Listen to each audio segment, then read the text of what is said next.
Good evening, everyone, and happy Crimbo Limbo. Yes, it's the bit between Christmas and New Year where nobody knows what to do, what to call it, what day of the week is it? I have no idea. I only know that it's Wednesday and it's time for episode 82 of the Studio Rats Q&A Live. My name's James Ivy. I'm Paul Drew. And how are you feeling, mate? Are you over your COVIDity? I think I'm clear now, so I'm showing clear as opposed to positive, which is good. Good. Still, I'm definitely on the mend, but good. Still not 100% to be honest. Good. But it's funny, like this time of year, this week, it is rubbish, isn't it? Because you don't know what to do this time of year. Do you work? Do you not work? You always feel guilty when you go into the studio and do some work because no one else is. I'm gonna have to work tomorrow just because some stuff has happened and bits and pieces that need to be finished up and things like that. Mainly through my own, inadequacies as backup and all that sort of shit. Yeah, so I'm just gonna have to do a couple of things tomorrow, but nothing major. And then back to work on Tuesday next week once the kids are back to school. But yeah. I've had a fairly easy time of it, to be honest. Lots of family, lots of friends, and had mates over today, or a buddy over today with his kids for a play date, which was nice. And yeah, so taking a fairly easy time of it, to be honest. Wow. And of course, it now being Wednesday night, and because it is, all bets are off for midweek drinking. Cheers. Hey, now I've got my own bar in the wife bought me a I've got quite a lot of skull things. For some reason, I don't know why I have skull things in the studio. I have loads of skull things. And the wife got me a skull decanter. And nice. And it's got some cracking in it. So that's going to stay in the studio and be my Wednesday night tipple. And to warm you up, warm the cockles of your heart on a Wednesday evening. Absolutely. So, as always, everybody, you are more than welcome to our weekly dust up on the interwebs. I'm going to post the link. So if you want to come and join us in real time, just copy that into your browser, follow the instructions. It's very straightforward. If you can be somewhere quiet with either an iPad or a phone or whatever, that'd be great. Come and chat to us. If you've got any questions live for us, add them to the chat, or hey, come and talk to us in real life. We've got a few things to get through. Obviously, as you'd expect, not that much, and I will say not that much new gear this week. Can't think why, but there is some. Oh! One. I think there's one. There's one piece. There's one piece. What's that? There's one. It's worth noting maybe that we are being joined by already the Man Mountain. Oh, blimey! We've got dozens of people chiming in. Wow. David, your camera is off and your mic is off and things like that. So we're going to go first to the hot seat. The man that you all know as Larry North, but quite frankly, I know him as Greg Well. Please welcome Mr. Greg Farrer. Good evening, everybody. How are you? Very well, mate. Happy Christmas to you and yours in sunny Suffolk. Thank you very much indeed, and best holiday wishes for the dear viewer as well. Nice to see you both. And how are you, buddy? I'm in good form. I've got that pedal show reverb tank mug, which definitely, like you, James, doesn't contain beer. Chin chin. Unbelievable. It's sort of like advertising a different channel. It's shocking. I'm setting my stall out early doors, Paul. I'm the sort of geek that will spend hours watching stuff like you two talk about. Well, it's nice to know that we're held in the same regard as those fine folks on other channels. It's actually a massive compliment. We should just so this was slightly pre-planned, dear listener. Greg pinged me this afternoon with a few things. I said, why don't you come on and chat with us? Because quite frankly, I have no idea how many people are going to join us this evening. What I think is going to happen is there'll be an awful lot of, I've just got to go to the shed, dear moments. I think there'll be a lot of that tonight. Could be right. The viewership might be up because of men disappearing off to do important things. Yes, indeed. I've just put Tiger and Curry in front of my beloved brackets long-suffering wife, so that'll keep her happy for at least the short to medium term. Just keep talking. Allow us to get geeking. Just keep talking her up. We had curry tonight as well. Wasn't turkey curry either, which was good. we should at this point just say good evening to David Stockton, who's joining us. Jeff Rock is in the house. Nice. No Crimbo Limbo for me. He's actually, I can post this, can't I? We're all high tech these days. Yeah, we are. No Crimbo Limbo for me. I'm just not as flexible as I used to be. That wasn't quite what it meant. But hey, I get where you're going. Lake District Ambient Guitars is in. First question of the night goes to Pet Moxie. Paul, if you'll do the honours, please. Pet says, hi, both got my Oxbox and Twin X talking the same language. Awesome. Yeah, because you had a problem last week, didn't you, or the week before? Thanks for directing me towards virtual channels. So happy. What scenario would I use line outs on the back of the Aux and the Twin X for? Okay, what scenario would I use line outs on the back of the Aux and the Twin X for? So, well, line out. So you could use line outs on the back of the Aux to go to your. So as opposed to using the digital outs, you could use your line outs to go straight into sound card. Yep. If you do it that way, there's something that's going on inside it. So the Aux is basically your amp's going into the Aux. It's doing all the processing in the Aux, so it's converting analog to digital, and then it's converting that digital back to analog, which the analog is then going to come out of the analog outs. So you've got a bit of processing going on there. So you're not going to lose quality as such, but there's something going on. If you do it the way that you're doing it, Pet, you're not actually losing. You're not going AD. Analog. There's not an extra level of A to D, D to A in the way. Yeah, so you're always better doing it your way. Although I do think the line outs on the Aux do sound really good. The line outs are also what you would use if you were using the Aux live to feed a PA. Yeah. That's what I was going to suggest. If you're in a pit, for example, doing a show there where you would be deeply unpopular with the wind section, for example, if you were banging a twin at full bore. In fact, you'd be probably pretty unpopular with the back row of the stalls if you were banging a probably. twin. Yeah, absolutely. And I don't think he means twin as in like a Fender twin. He's talking about a Apollo twin. Apollo twin. Oh, right. I see. Yes. But he's still got an amp plugged into it. Yeah. Yes. Lee Abrams says, "Happy Wednesday." Well, it is. It's always a happy. It's always a happy Wednesday. Stephen James wants to get. Hang on. Hold on. We didn't answer Pet's other question, which was, okay. What would you lose? What would you use the line outs on the back of the twin for? Go on, James. You can have that one. Second set of speakers. Second set of speakers is the obvious one because you can then assign the second set of speakers button on the front panel of the twin. You could use it in conjunction with its line inputs to use real-time processing via like an external compressor or stereo master bus compressor or some kind of channel strip, something like that. That's what I'd be using it for. Yeah, definitely.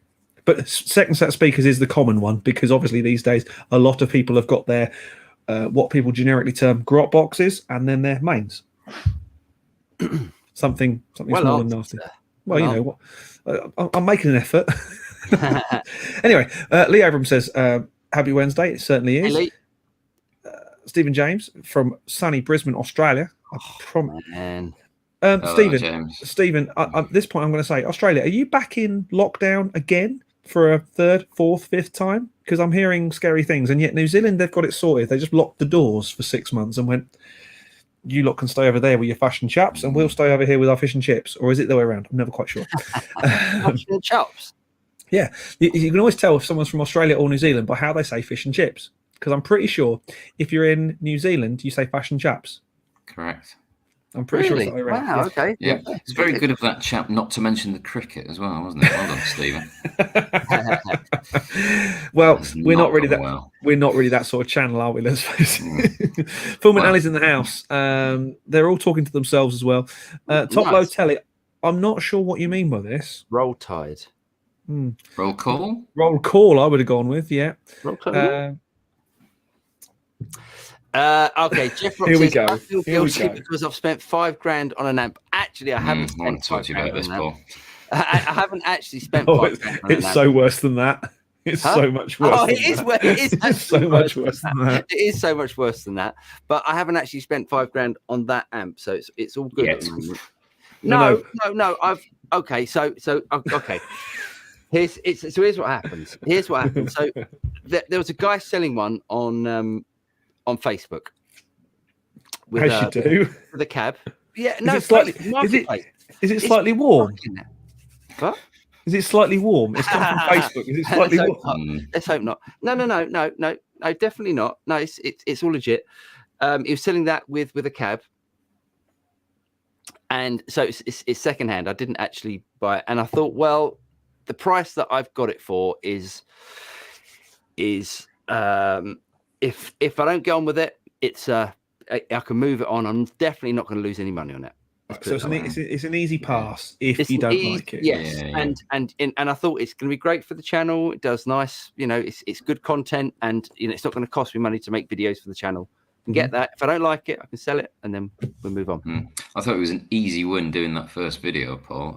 I too have never heard a YouTube video, and I spend hours watching Guitar Geekery on YouTube. Yeah, never heard a 2-rock pushed like Billy O the way you did. I thought it sounded great. Isn't it weird? It's thanks, mate. It's such a weird thing that you hear. It always sounds the same. It's like everyone has it in that sort of John Mayer setting, because it's like if you're a John Mayer fan, that's the amp you get. Yeah, and if only you had a guitar that was similar over your left shoulder. yeah.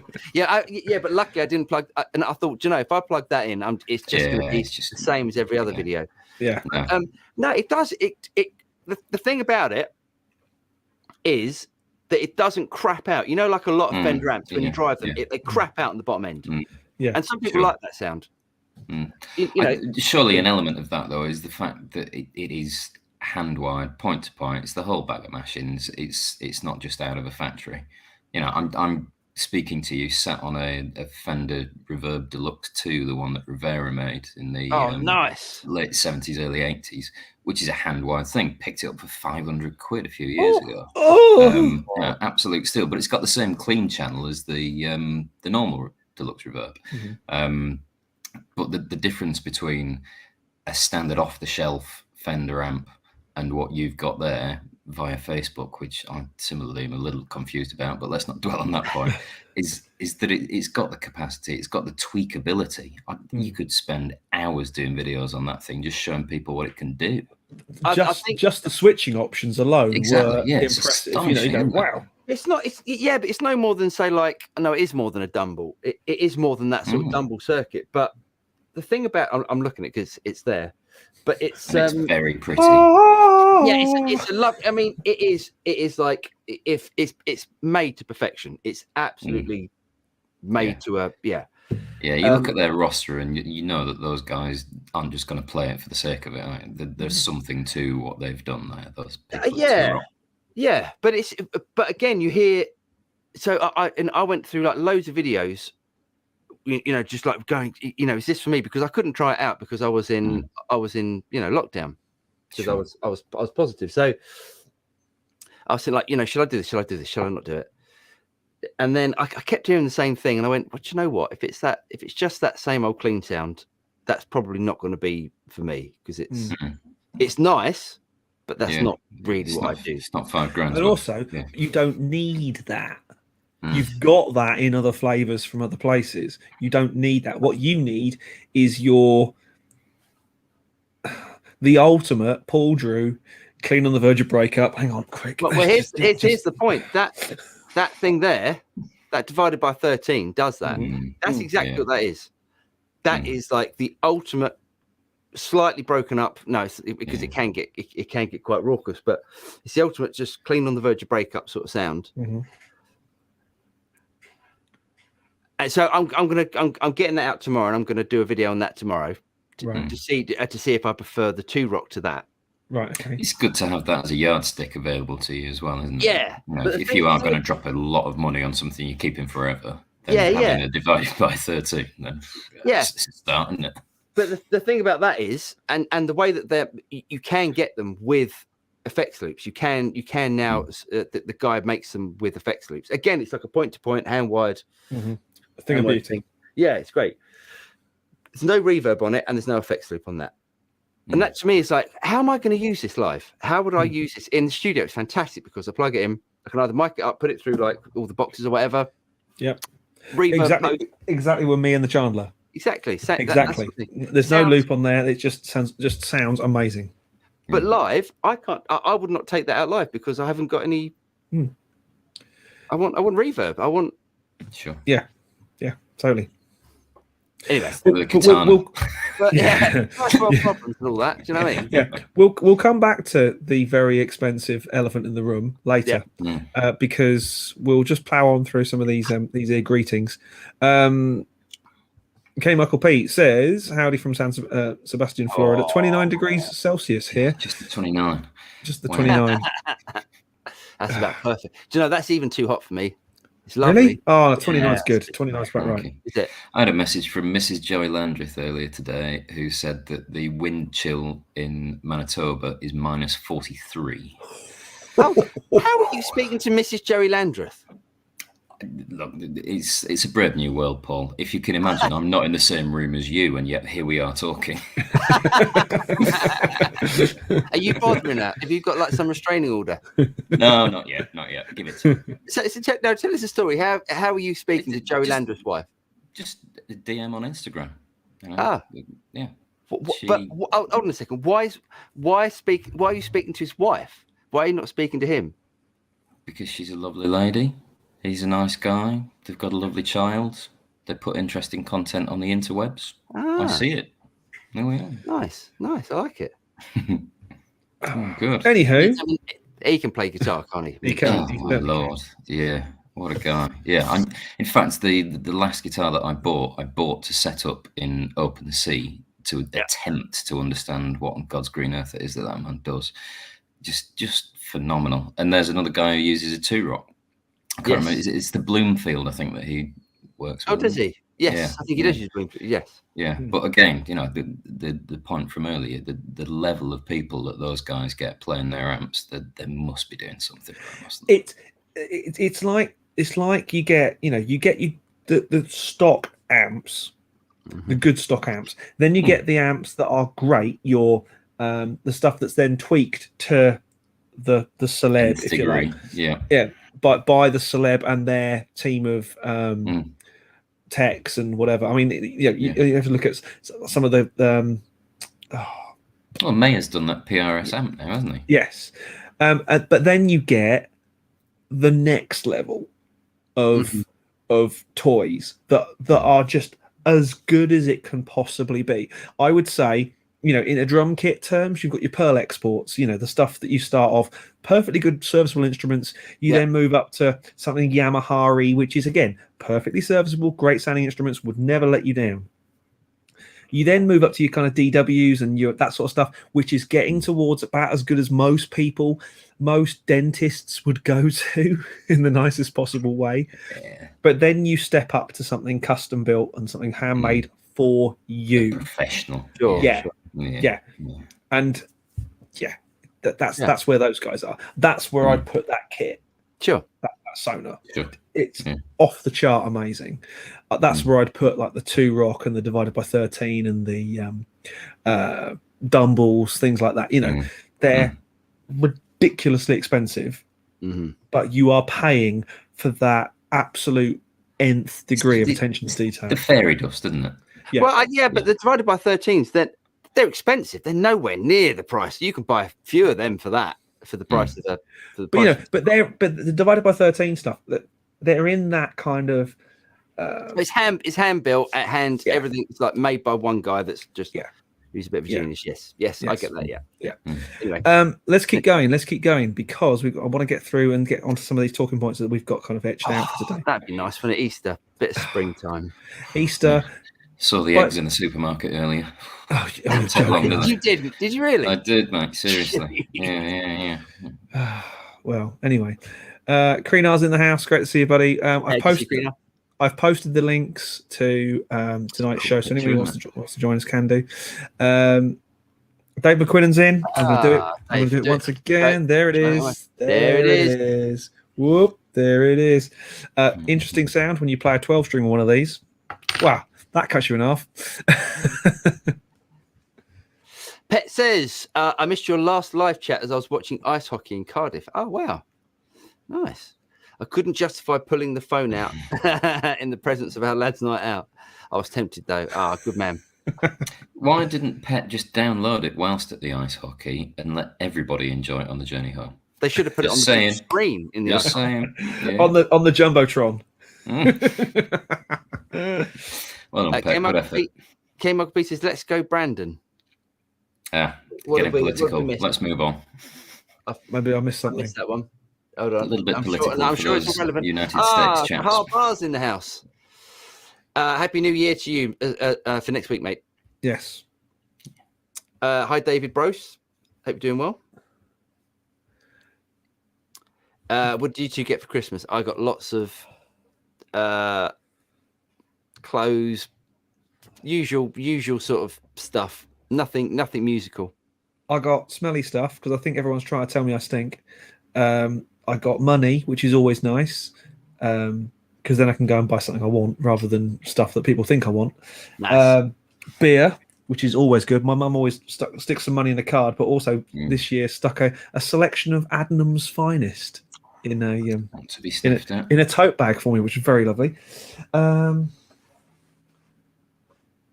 I got Christmas presents for myself, but that's a whole nother story. We'll get to those in a minute, I guess. Hey, and I tell you what I did get. I got for the shoot. I don't know if it'll reach over. I think it's going to reach. Oh, is that a lava lamp? No, it's better than a lava lamp. Look, is it goldfish? Now look what's swimming around. Is it jellyfish? Jellyfish. They're not real, though, are they? No, they're not. They look like jellyfish, though, don't they? They do look like jellyfish. RSPCA approved caged jellyfish. I love that. So that's Studio Toot, as it's also known. Yes, I've got lots of that. How about you, Greg? What did you get for Christmas? The most on message gift which I received from my beautiful wife was the PDF selection of Ariel Poson's How Long album. Because again, going back to the Landreth thing, I've become intrigued by open tunings.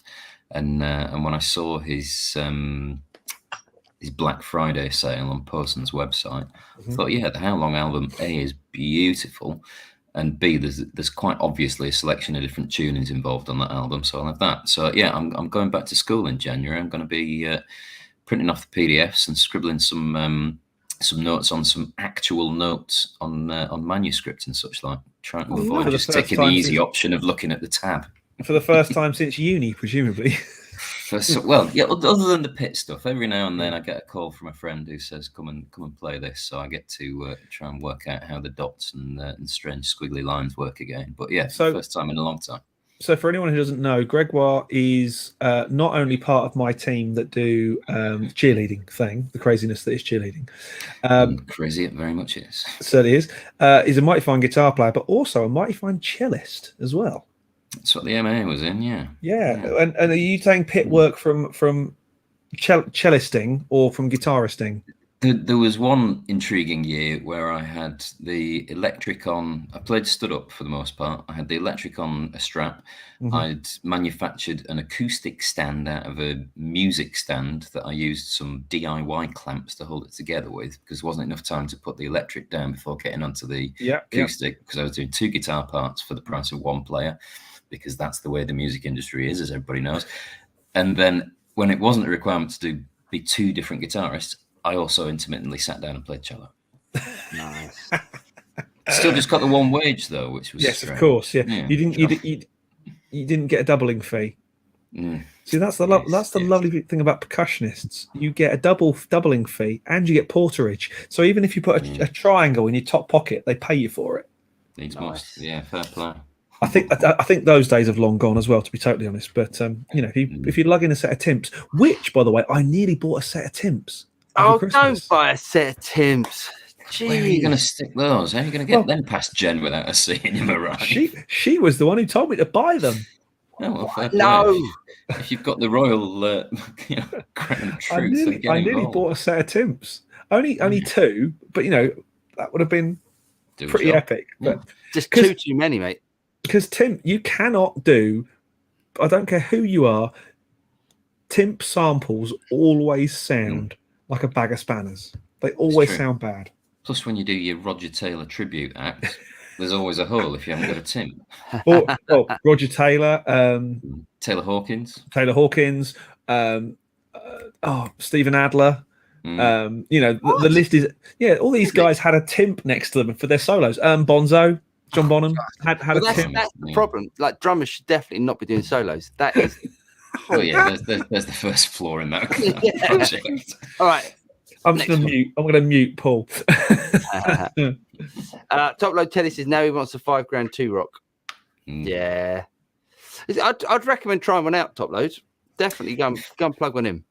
I tell you what, do carry on. I'm going to send James another link about beautiful handmade amplifiers. You carry on. Go on, James. D. Katzberg, I think that's a new name. Evening all from Rotterdam. It's not a new name, but from Rotterdam. Again, D, let us know your lockdown state, because I believe Holland is about to go back into lockdown. I could be wrong. You know, because things obviously have been changing drastically over Christmas and stuff. Oh, that's quite pretty, isn't it? Is that a? I'm going to post this link to actually. Let's do it in the shopping section. Paul, you can see Experiencing the Rats, can't you? I can. Good. Just keep an eye on the links that Greg was posting. Sure. Okay. And there's some the shopping section. Dangerous. Okay. Yes. Right. Let me make sure that I can open WhatsApp so everyone else can see it on the chat. Electric acoustics. Is that like that? Is it a Telesonic that Fender do? They do the Acoustic. That's the one. Yeah. I have not. No, I have not. I got sent a link by a friend to one of those who was basically egging me on to spend money that I should be putting into my studio build. Let's not go there, James. But no, I haven't run. They look intriguing. I'd be interested to know if there's any sort of unique sounds you can get out of them. I don't get it. I don't understand them. I don't see the point. On the face of it, yeah. They strike me as, if you are an acoustic player and you want to mic up or you want to stick a jack in it, great. But to be fair, there's lots of acoustics you can do that to, even thin ones. Yeah. If you want the Betancourt's one that he played at the Queen tribute, the Freddie Mercury tribute one. Yeah. Fit it under a door. I played in a band with a guy who had one of those. Yeah. Great guitar player, but it was all acoustic stuff, and he wasn't a strong enough player to play acoustic all night. But it played like an electric, but it sounded like an acoustic. So it kind of made, not that he wasn't a good player, but you know, if you're playing acoustic all night, you've got a different set of muscles, haven't you? Doesn't it? Yeah. You used to play an acoustic duo. It was a real workout. The thing about those Acoustasonics are that they're not just. I mean, I personally don't get it either, but it's not just an acoustic and an electric. So it's an acoustic that you plug into like the PA.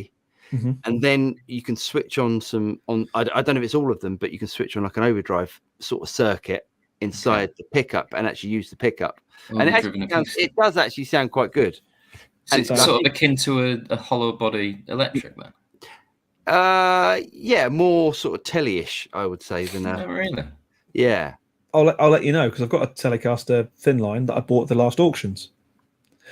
I don't have it here now because it's gone to Steve for him to work his magic on. But we'll talk about that in a minute as well. They've started chatting amongst themselves, which is all good. We totally encourage that. This is all about community, and you lot getting on as well as we do. Let's keep going. Didn't Godin do one? Yeah. I've had both. I've had the Godin and the Yamaha Silent. The Godin's really good. The good thing about the Godin, I don't know if they're all of them, what they're called. It's called the Multiac or something. What's that? Variac. No. Variac? Shahar, I love you. Well battered, mate. Well battered. I hate that. It's just like the man with a lovely thick head of hair. Yeah. Consultant. I thought that my beard was going to differentiate us, Paul, but you're trying to play catch up. I am. There's a great picture of you two at Cheer. I think it's a couple of years ago at Bournemouth, and it's the two of they're on a line of desks, and the two of you are just a perfect silhouette of each other. It's the good thing about the Godin ones are, I don't know if it's all of them, but they have a MIDI hex pickup in them as well.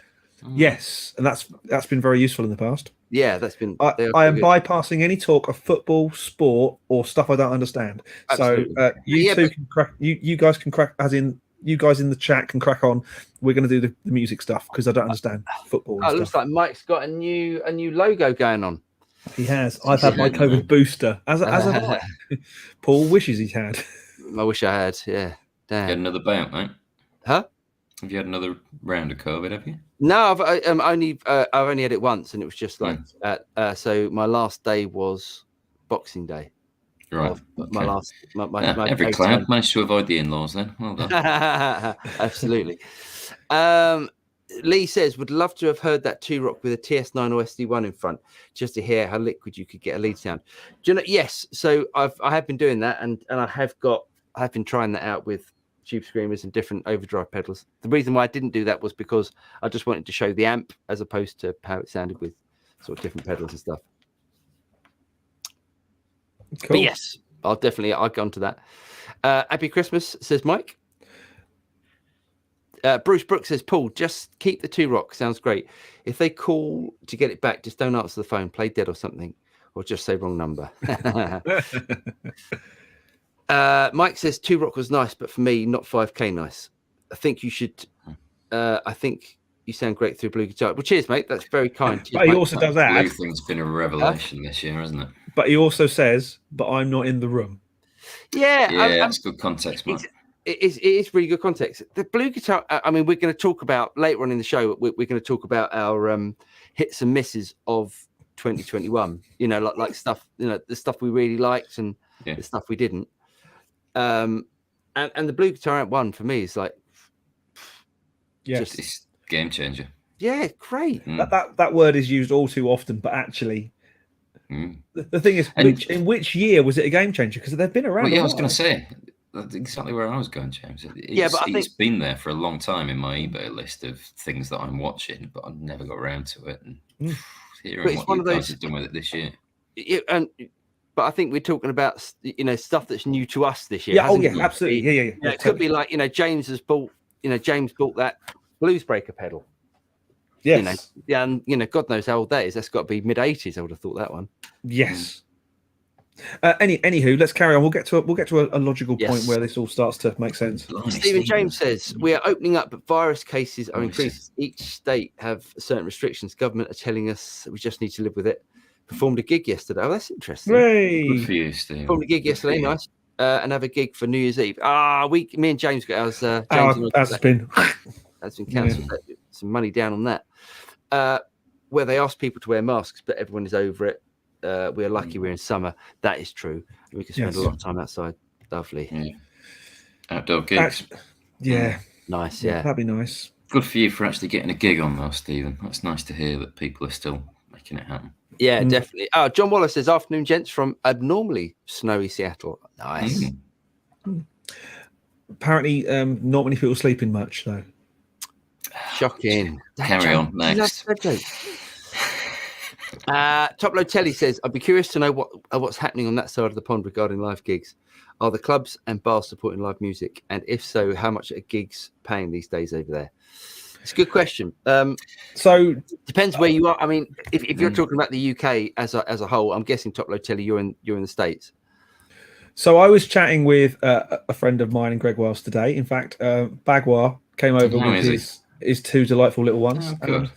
And we were chatting about gigs and stuff. And he said that while it is being good, the problem currently is that Omicron is wiping out anyone who goes to gigs. That includes the band.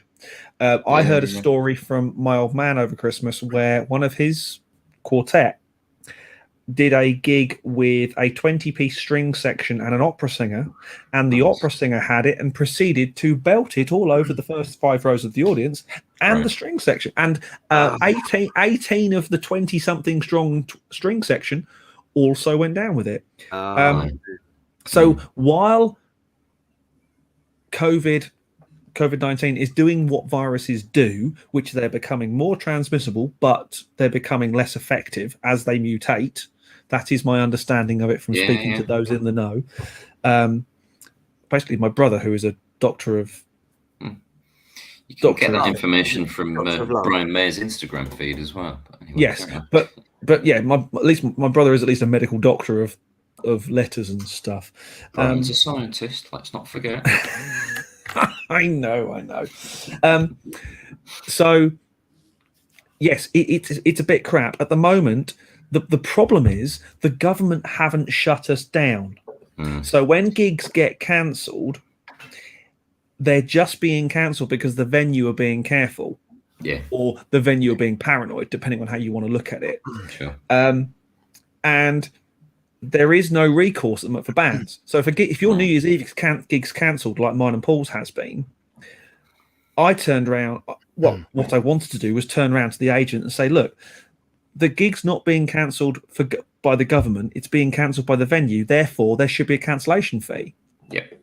But of course, gigs aren't being cancelled. They're being postponed, which gets you round the whole mess of cancellation fees and all that sort of stuff. Yeah. It's a bit crap at the moment. Gigs are happening, and bands. I thought about putting out a post on Facebook saying COVID-free drummer available for New Year's Eve gig, because players are dropping like flies. Yeah, that's true. Actually, Yeah, that might be a good move. But I don't want to get it. So how much are gigs paying over here? I would say, I mean, it depends on pub gig or or function gig. They're very different fees. And what sort of function gig? You can have a function gig for 150 quid. You can have a function gig for 500 quid. Yeah, the average function these days is about 250. I'd say you're right. Yeah, about 250. If you're on 300, 350 for a function gig, you're doing very well, and you're probably one of the better bands. Yeah. But 250 is an average, and has been for a while. To be fair, it has. If you're a pub gig, it's about 100 quid a man, thereabouts. Yeah. But to be fair, and to be honest, these days I would much rather do a pub gig and earn 100 quid than I would do a function gig and earn 250, because they're just dull as dishwater. I'd much rather play a pub gig to a bunch of rowdy people who got up and had a good time than play yet another naff wedding to a bunch of people who don't care. Set off from the house at 10 o'clock in the morning to get to the other side of the country for, and then sat around for 5 hours after the sound check. Be treated like dirt. Yeah. What do you mean you need feeding? Yeah. Sorry, I appreciate that. I am speaking well and truly to the choir here. But no, you want a space bigger than a table? Yeah, I'm going back to that other live stream. Are you going to play? Are you going to play just for James's drum set? Are you going to play loudly? What? Well, what we're here for. Probably. Yeah, well, it's a real drum kit and a PA. Oh, you have brought rather a lot of stuff, haven't you? Yes, we have. We're a band. There's 9 of us. The website, madam. Yeah. Did you not see the gig? The gig we posted? Our what's the word? Our video was us playing to 60,000 people. That was quite a big gig too. We didn't just turn up with a Carlsborough 150 Carlsborough 150 watt head and a PV Bandit. Oh God, those are the days. So basically, it's challenging at the moment, but I think the next variant will be not much variation to a common cold, if it goes the way it should go.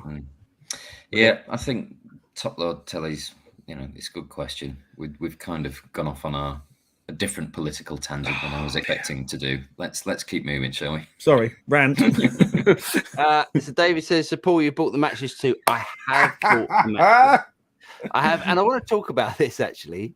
And I do feel incredibly guilty, because I feel like I bought 2 really expensive amps, and I feel like everyone's going, well, how can you afford that? Right, so I'm selling. Really dealing. Yeah, buy and sell. It's not just buy with you, isn't it? Exactly. Yeah. So I'm selling so much stuff. Oh, I've missed one. Sorry. I'm selling so much stuff earlier as well. What's that? You need what? I think I've missed. I've missed out on a mini guitar, mini Fender. You know those 3/4 size ones. Oh yeah. Girls, yeah. My 2 girls have been pestering me, and I've missed out on one for £92 because I was enjoying our chat too much. Anyway, there we are. Sorry, I digress. I've put you up for a right. Carry on. So I've ordered the match list. I ordered it on Christmas Eve. 8:32 on Christmas No. Eve. It was like I was deliberate. I was so because the guy that I bought this from just let me down like so many times on the Two Rock. He let me down. Oh, it is the guy who eventually did drop it to your house. Yes. Right. Okay. Yeah. And by the way, Facebook Marketplace is brilliant because it's like everyone's sort of doing that now as opposed to doing it on eBay, and you're not paying any fees. It's great. Yeah, makes sense, so much better than eBay. Anyway, didn't hear anything. Check back on Christmas, Christmas Day. Had a look on their website. The amp's still up there. Boxing Day, day after day. So now we're on the first day back, as it were. Mm-hmm. The amp was still up there. I sent a message saying, "What's going on? I've just paid you a lot of money, and I haven't heard back. And is this coming?" He went, "Oh yes, we're thinking of sending it to you on the 3rd." I'm like, no. What? Yeah, so I'm not. To be honest, I'm not very impressed with the company, and they're the UK distributor as well. Really shocking. Right, not happy, but anyway. Again, yeah, at that price, I'd be marginally happy with slightly better customer service. Yeah, definitely. Yeah, but hey, let's not go there. I'm going to gloss over these two because Shahar is absolutely right. We don't give a studio rat's bottom about football. So there we go. Mastering in the boxes. Hi, folks. Greeting from rainy Kent. Oh, nice. I wonder where you are in rainy Kent, mate. All the best, Smudge. Hello, Smudge. Good evening to you. Aristotle Dukas. Out of 13 bass drums containing Sonos, DWs, Yamahas, the greatest sounding was from Yamaha's cheaper range YZ. It's just beat every other bass drum by miles, and all the drummers agreed. It could be a combination of things. It could be the drum, the head, the drummer, the room, which is by far way more important than, especially for drums. I mean, it's way more important than anything else. The tuning, so many variation factors. Yeah, I've played some great kits where I've gone, oh, that sounds good. What was it? Oh, it's a either something really early, really cheap. It's just it can be a happy accident. So yeah, I've got no problem with that. Yeah. LDAG says, "Is it true that Mark Zuckerberg is the owner of Ibanez?" Yeah. Well, I clocked this on the chat bar there, and according to the Google, so believe who as you see fit, Ibanez is a Japanese guitar brand owned by Hoshino Gaki.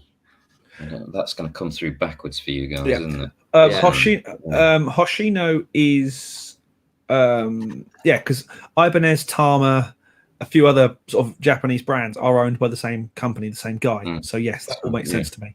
But it might be that he has the Zuckerberg has like shares company. in it. Some shares or something. Yeah. Interesting. Richard Paul says, "Oh, that's nice. Look at that. That's pretty. Nice. What's going on there? What's that? What do you mean? Yeah, Richard, send us some more information about that thumbnail, please. That looks it's like a jean. It's like a blue jean burst, isn't it? I like that. Yeah. Richard Paul says, "Saw Joey in Brighton a few years ago. What a player! Yes, he's pretty staggering." Do some real in-depth YouTube searching. I've forgotten that guy's name immediately. Apologies.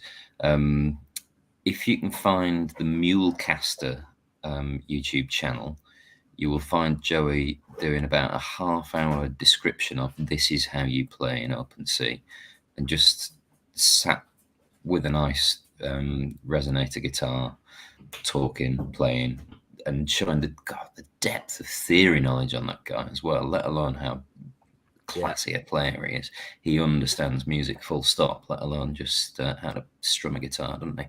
Yeah. Anyway, I'll stop fanboying. Yeah. Pet says, "I asked the missus for a custom telly and got this Mandalorian face mask instead." Coconut though, tasty. At this point, my wife is like Mandalorian. My wife said to me tonight, "You mean you're doing the live stream?" And I said, "Yeah." She said, "But you know what happens tonight, don't you?" I said, "Yes, I do." What? First episode of the Book of Boba Fett is launched on Disney Plus, which I should be watching once we finished. It streams. That's the joyous thing about it. In the same way that I've been talking to Mrs. Joey Landry, we can stream things when we like. That's the modern world. We live in a golden age. It's a beautiful thing. And the fact is, I'll probably fall asleep dribbling on the sofa halfway through it and then watch it tomorrow. Thanks to Mum's Christmas present from Adnams. Yeah.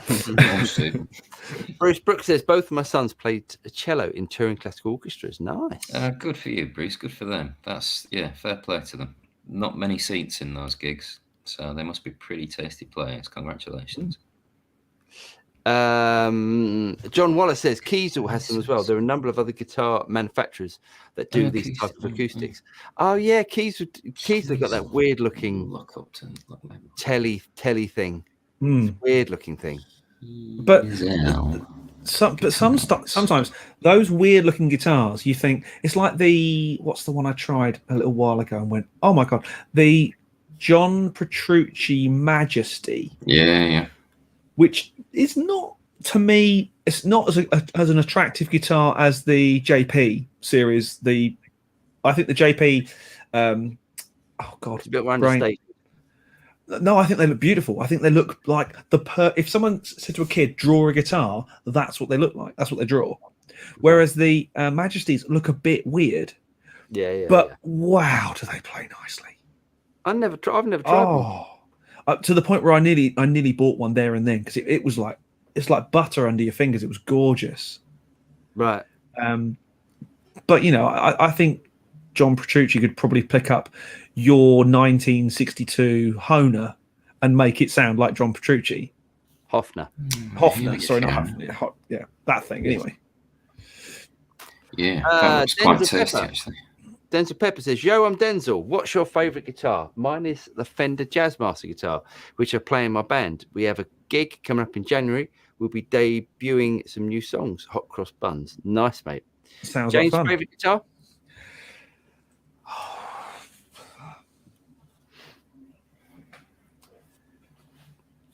Of the guitars I've got at the moment, my favourite guitar is this bad boy. It's my special. Nice. It's coming out. It's coming out so often. How long have you had that, James? That doesn't look familiar. When did I buy it?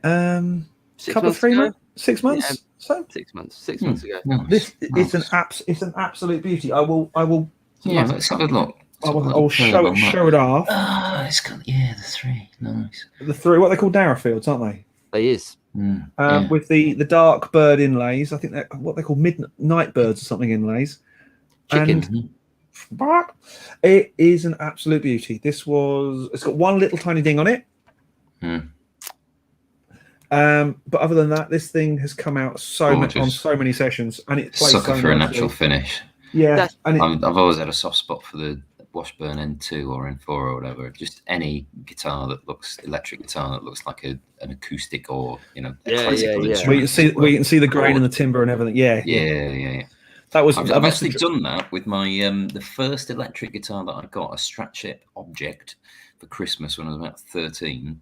I've sanded off the horrible red lacquer to reveal the, frankly, as you would expect from a budget starter guitar, I was going to say a rude word, pretty poor wood underneath. However, with a bit of TLC, just to see a nice natural finish guitar is so much better. Lovely. Yes. I would say that at the moment. Paul? The guitar that I would grab first would be my Esquire, I think. This one. That is your you go to your baby, innit? Yeah, this is it's not supposed to have the top pickup.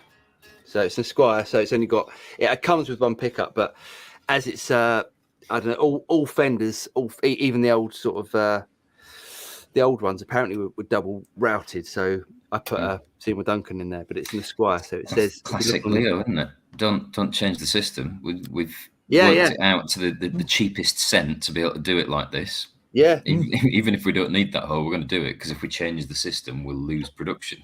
It costs us more. Yeah. And it's just the most resonant, great sounding guitar. I think that'd be the first guitar that I grab. Great. It's pretty, isn't it? Mine would also be the telly that I've got. It looks remarkably similar to that Esquire that Paul just had there. Same sunburst finish. It's just an American. I went to the music shop that I worked at as a child, and it was a guitar that I bought in anticipation of the first gig that I did with Jivey, And I drove past that venue on the way up to see my parents the other day as well. Just a That bog was standard the Fender Haycock, at Still there. I the played A1. On the Yeah, way to Peterborough, isn't it? Yeah. Just a bog standard Fender telly, which would have been about 2005 or 6, would it, James? I can't remember. Thereabouts. Yeah. And I got a deal because the guy behind the counter in the shop that I used to work at was a guy that I used to go to school with. Nice. And I said, I walked in there. I said, look, I've got a function gig. I need a telly because if it's good enough for the Colonel, it's good enough for me. And he said, I've got 3 in the store, and you'll buy the American. And 30 minutes later, I walked out with the American. When you say the Colonel, Steve, the Colonel Cropper. Is he actually a Colonel? No. Why is he called the Colonel then? I love you, Paul. Why is he called the Colonel then? What's the story? I couldn't tell you. Actually. I don't know what this is. Why was Donald Duck Dunn wasn't a duck? There is that. Yeah. Well, yeah, but But Donald, it's the Donald thing, though, isn't it? Can't go wrong with a telly, though, can you? No, you can't get. No, Does everything. And if you went back maybe 15 or 20 years and said to someone, pick a rock guitar, who's going to pick a telly? But crikey, the sounds that you make with in your videos, it'll do anything, won't it? Oh, I love they're a wonderful guitar. You can do anything. You can do anything from country to metal on a telly. Exactly. Brilliant guitar. Yeah. I used that same guitar at a friend's wedding, and we did a heavy metal version of a Kylie Minogue song. There you go. There was a dirty, dirty tapping solo that I crowbarred into the middle of it, all on a telly. Easy peasy. They were a brilliant guitar. He got it right, that bloke, a fair few times, didn't he? Yeah, he did. Mike Gamby says, hello from New England. Happy holidays. And to you, Mark. Happy holidays, mate. Beautiful part of the world. Lee Abraham says, we've had a load of gigs recently, South UK.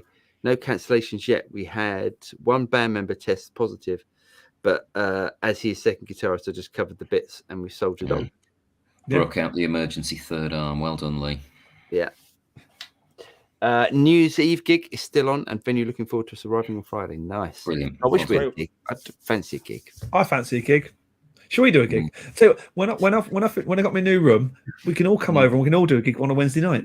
Yeah, yeah, we'll do that, and we'll broadcast it to the world. We'll do that. Back An to the audience bikes. of potentially 3 billion. Back to the bikes. Is Dr. Robert Malone, inventor of mRNA vaccine, said that if he had to design a vax for COVID, Omicron would be very close to it. A few sniffles and a temperature, and will boost your natural immunity. Now that's interesting. Yeah. Yes, interesting. Scary. Let's move on. Yep. Good. Lee says function gigs are boring, pub gigs are fun among friends. Yeah, exactly. Do you know what? We need to get off our asses, James, and just get on with this. Yep. This is my. I want to gig my new amps. I want to gig.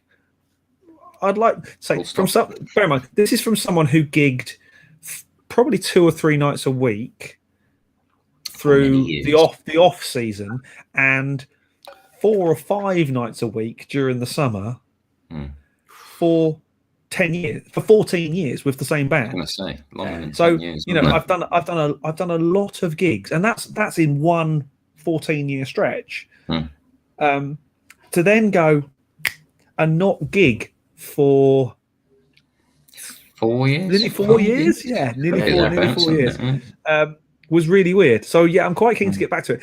A couple of months is fine. I don't want any more. I don't want to go back to 4 or 5 nights a week. No thanks.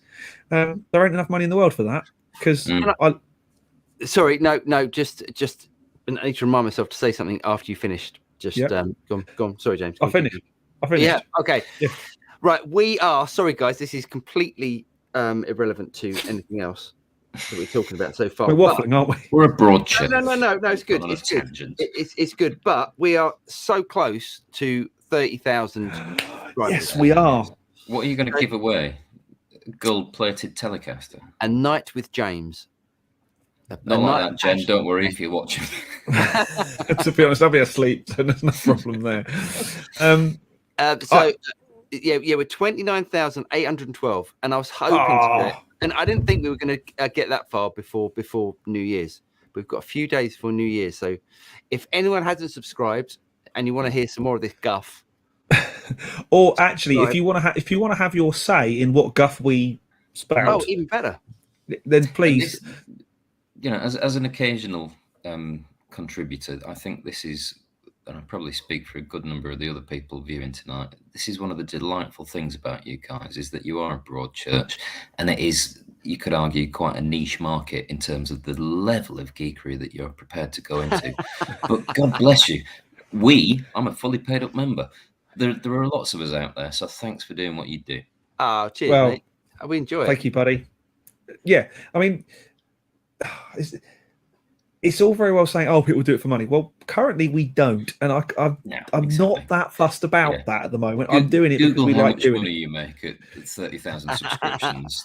Yeah. When you're a YouTuber. It's not about that, is it? No, It's it's not about that. Fun. Yes. Yeah, that's absolutely true. So thank you. If we could hit 30,000 by the end of the year, that would be amazing. Tell your friends. Tell your other geek friends, because geeks are welcome here. It was so good. If we can make 30 before, it's not going to. I don't think it's guitar players, drummers, musos. We don't care. We're very broad church.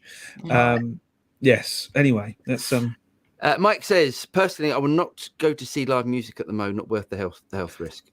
That is entirely your opinion, Mike, and your option, not opinion. That's entirely your option. There is a certain element of me that's quite happy not to leave the house at the moment, because Omicron is everywhere. That's not, and it's serious. We should all be washing our hands. What hands, face, space, all the shit that Boris spouts. We should all be doing that stuff. Let's be careful. Let's get through into the new year, get into the summer again, when things can all relax a little bit more, and hopefully we'll be 2 or 3 more variants down and the world will be back to normal. That'd be lovely, wouldn't it? Anyway, carry on. Onwards. Yes. Jeff Rock says, spot on about players dropping, James. I lost a gig before Christmas. Luckily I got a deck guitar to sit in for me. Yeah, it's true, and because they're all facing you, they're all breathing at you. I'm all right at the back, you know. I can hide right at the back, stick a mask on my face and still sing through. Now, before we move on from Jeff's question, yes, is that just a reversed picture, or is he a lefty? He's a lefty. Firstly, he's a lefty. Secondly, what's going on with that sunburst finish there? Is that sort of vaguely matte? That's quite similar to mine. I think that's quite. It's slightly matte, though, doesn't it? Or is it just the light in the room? I think that Again, could be the light. It's all about the room, isn't it? See what you're saying? Yeah. D. Katzberg says, sorry for the late reply, but we are again in lockdown indeed. And D has got a Sire guitar. It looks like we won't be going to Amsterdam again for the next rotation of Cheer season. I love Amsterdam. Many a good beer has been sunk. It's not, but it's definitely not about that. Jeff Rock says those mini guitars are great. There is a video of Danny B, who used to work at Sounds Great, rocking out some SRV on one into a tidy practice amp. Nice. I presume he means tiny, but anyway. Yeah. I've also got cracking little things, aren't they? Yeah. I've also got to try and find 2 3/4 size guitars for similar reasons, because the county have said we can borrow one, right? But I'm quite concerned what they're going to lend us, and I know I'm going to spend more. I'll spend more time and effort setting them up and getting them playable, and I don't know what I'm doing with that sort of stuff, than it probably would be for me to get a couple of newish ones, or even actually, Greg, what we should do is wait for the next round of auctions and get them on the auctions. Well, because there's always 3/4. Yeah, I've just been guessing in the last few weeks, and knowing that post Christmas there will be people who just decide, you know what, this being a musician thing is harder than it looks. I'm just going to get rid of it and buy another PlayStation game or whatever. So I'm constantly on eBay at the minute. Although based on Paul's 2 Rock Find, maybe I should be going back on Facebook for the first time. Facebook, do it. Although ironically, I did say to Jake that he could take one of my Les Pauls in. Okay. But I mean, surely at this point in life, it's going to take him in, isn't it? He's going to ride on the thing. I think, and I actually think that would be the last guitar that I would give a kid to take anywhere, because you know it would come back with a headstock. Yeah, fair shout with the Leicester. Give him a telly all day long. Especially this one, because it's not exactly the best made Les Paul from a certain part of the Far East. Okay. Right. Odds UK recently decided I need some AC30 in my life. Have you guys much experience with the various models and reissues over the years? The only thing I would say is make sure you get one with master volume. Otherwise, you are going to be deaf. Yeah. I would throw in, look up the Ask Zach video about AC10s. Depending on what you're going to use it for, OG UK, are you sitting in the house enjoying yourself? Are you going out gigging? Because a 10 might give you the sound without giving you bleeding eardrums. And I tell you, an AC15 is not a bad amp either. They're a great amp. Yeah, but also there's a bit of a variation on a theme. Throw into the equation relatively cheap copies that you can pick up for an absolute song. Laney, for example, I gigged with a Laney AC copy for years. Took out the rubbish stock speaker, put a vintage 30 in there, got some decent tubes in, and on a number of occasions was asked, have you got some sort of boutique amp? Nope, just took the Laney badge off it. You can save a fortune with that, but still get the sound. See, I think the AC30 definitely sounds, I like 15s, but I think the 30s got something about it that I really like. Yeah, sure. But again, if you stuck an AC30 in either of the rooms that you two are currently sat in, you'd be deaf. It would hurt. Yeah, but there's an option there, isn't there? You can attenuate. So I guess if you can afford to get an AC30, what I would do, I would, if you can afford. Okay, so they're all made, and unfortunately now they're all made in the Far East, even the hand wired ones. Yeah. The hand wired ones. I mean, I don't know if it's.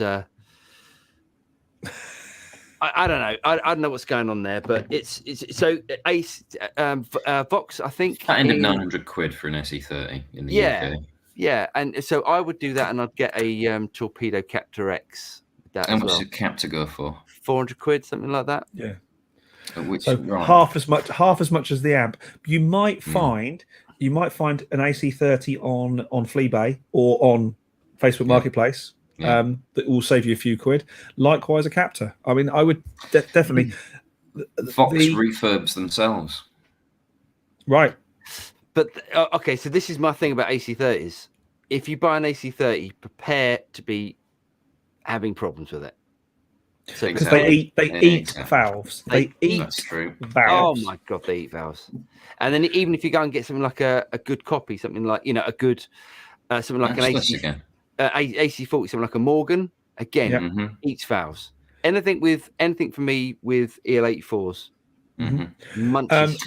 What about all you have to do is the Victory Cop is a good AC thing. I think slightly more variation. I think I would look at because that's going to be that'll be made really. It's a modern circuit as well. Yeah, exactly. I mean, there's a great video of it's one of the. It's not Rebecca Dirks because I think she's the greatest thing to ever happen to PremierGuitar.com. I think it was one of the guys who did a rig rundown with Brian May's tech, and he said of the 9 AC30s that are on stage, 6 of them are for emergencies. That will give you some idea of how much they chew their way through valves. Jesus, yeah, and also with an AC30 as well. Don't think an AC30 sounds good when it's turned down. It does not sound good.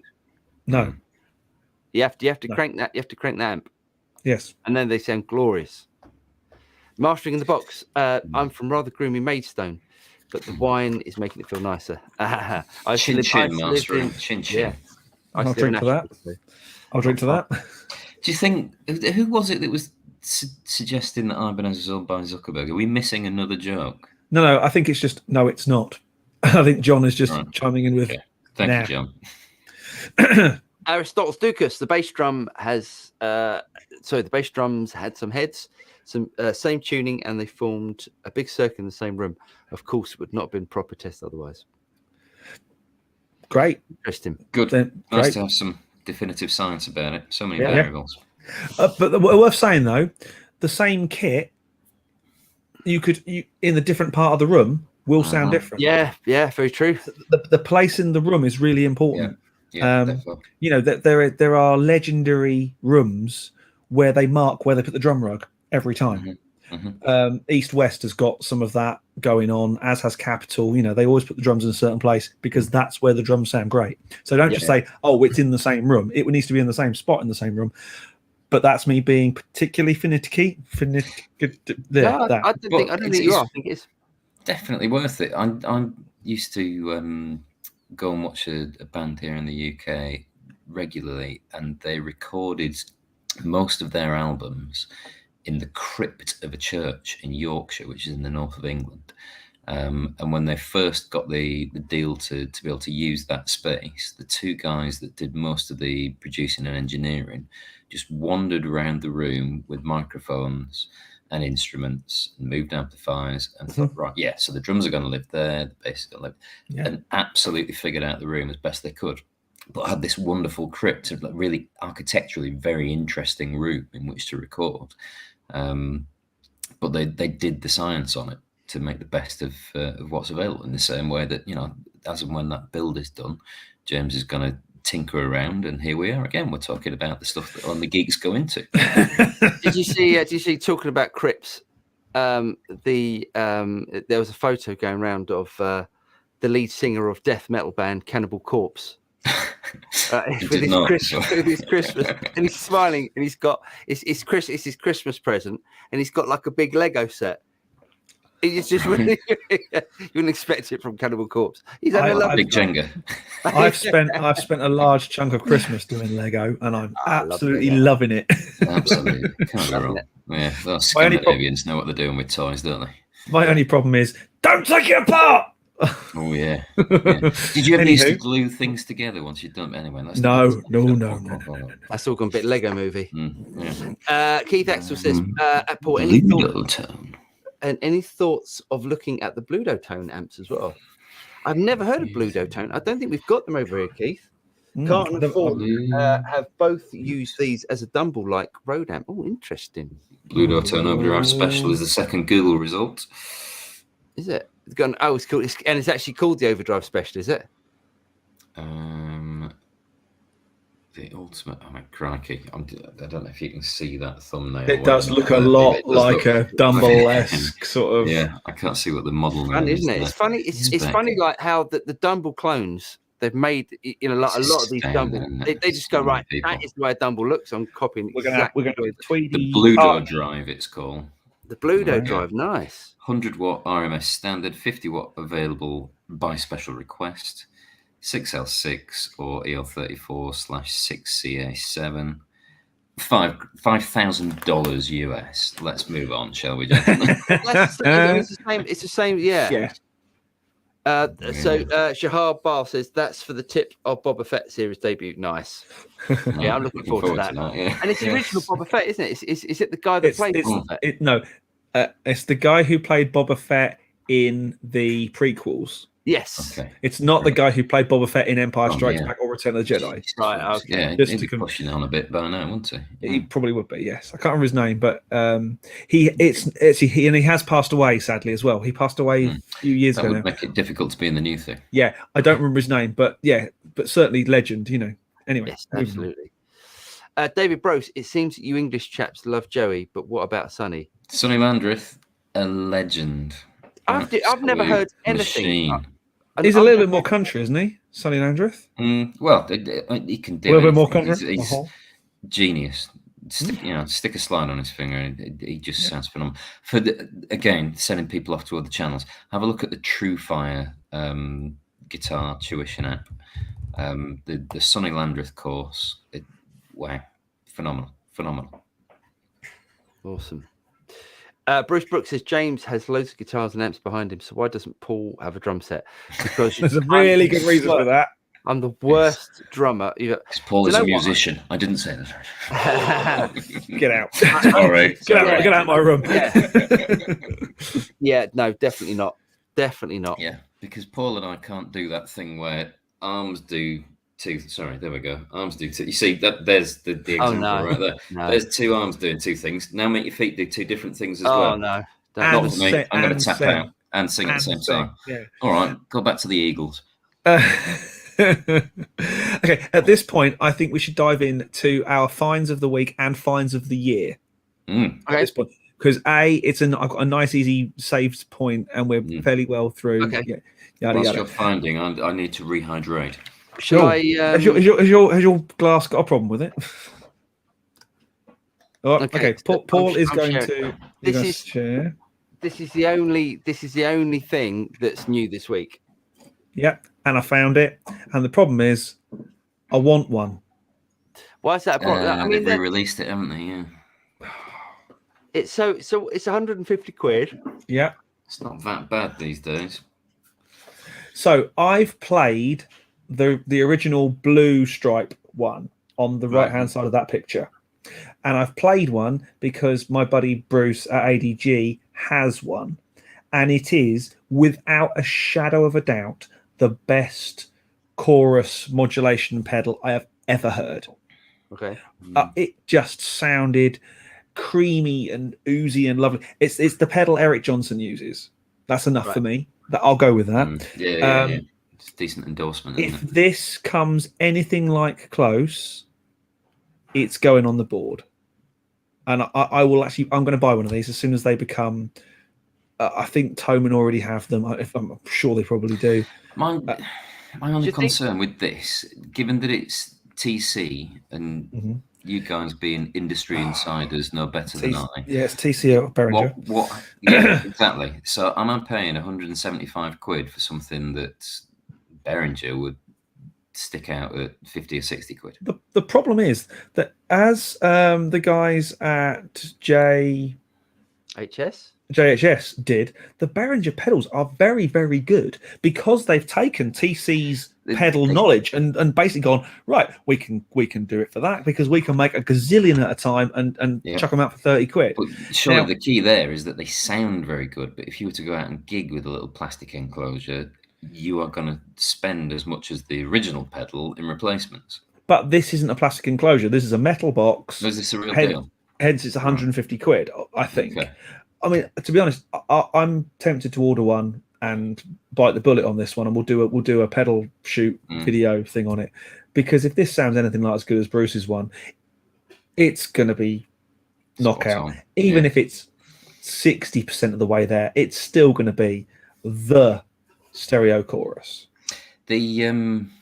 I guess for a bit of context, what is it? 150, 159? Yeah, no, it's 149. There we go. So Euros. The Joe Bonamassa Penny Royale, which is a modulation and drive thing, is currently on sale at outlets in the UK for £175, reduced from £300. So, taking a punt on a modulation pedal for 175. There again, just playing devil's advocate, and for context, viewer, I'm from the north of England, and we are traditionally tight, and tight means we don't like parting with our money. So if I'm spending 150 quid on a stereo chorus flanger, how much more do I have to spend to get that Astra thing? I still think tonally, I think that TC is going to be a must-have for me. If it sounds anything like, but UA just looks gorgeous, doesn't it? No, but what I'll do, Paul, is I'll get the original and we can shoot them next to each other. I'll borrow the original, and we can do a direct comparison. That'd be good, wouldn't it? That'd be gold. Yeah. Hold on, I'm just grabbing the.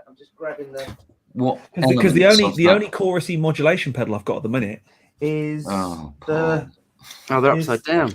They still look good upside down, though, don't they? They do look good upside down. Not mine, by the way. These have been loaned by UA, but. But what we're talking there, 1,200 quid, grand, something like that, isn't it? They're 300 and something, I think. Right. 350. So that's a grand's worth of pedals, isn't it? But they are built to survive life on the road. They are opposed to the absolutely Behringer solid. ones. The one that I really like, the one that I was really impressed with was the golden reverberator.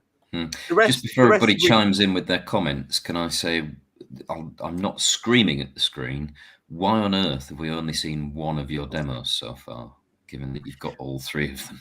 Because the one that I really like is the golden reverberator. Right. And if only you had a boutique amp over your left shoulder that needs reverb. What's that? What's that? If only you had a boutique amp. yeah. If it had an effects loop. No, off air, I'll tell you. There's another reason why. Can I chime in and say, if this is the reason for you taking the comment off air, can I put it on air?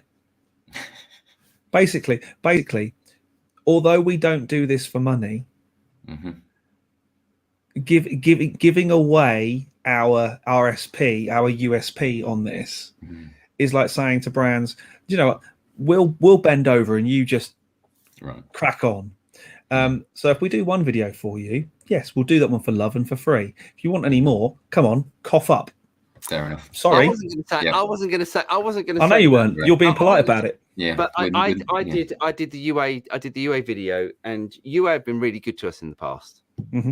So I did the UA video on the golden reverberator. I was really impressed with it, but then I said, how much? I really want one of these. How much can I get one for? And I was thinking, and I got a price back, and I was just like, hold on a second. So I'm basically not.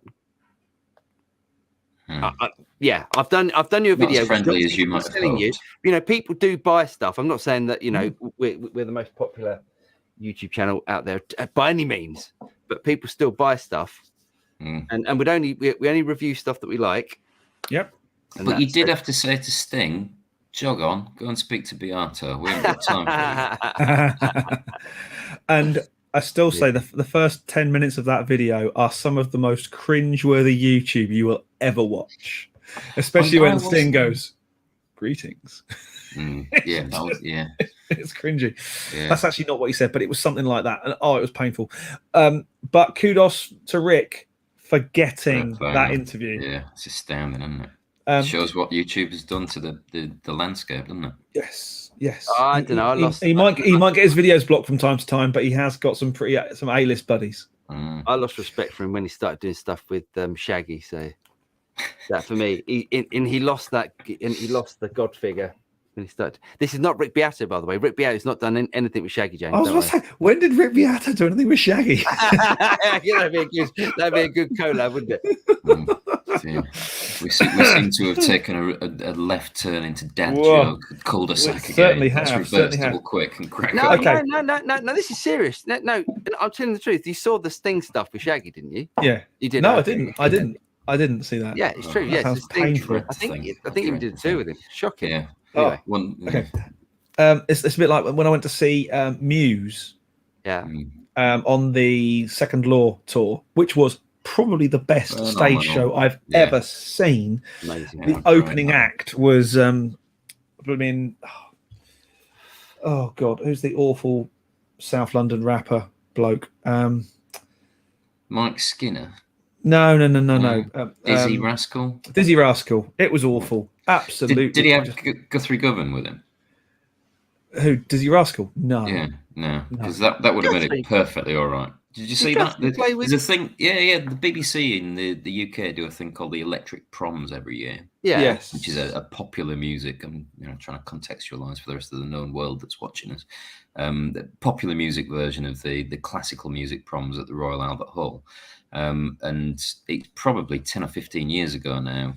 Dizzy Rascal, a rapper from South London, who is a talented guy, got a live band that included the guitar master Guthrie Govan, and also Boogaloo Cypher as well. Is a guy based. Who we should say happy 50th birthday. Who we should say happy 50th birthday to Guthrie for this week. 50. I know. It's about 12 still, isn't it? That's what happens when you stay indoors and don't photosynthesize while you learn your instrument. Okay. So anyway, yeah. Yes, the only new thing of the year, or this week. Let's go hits and misses of the year.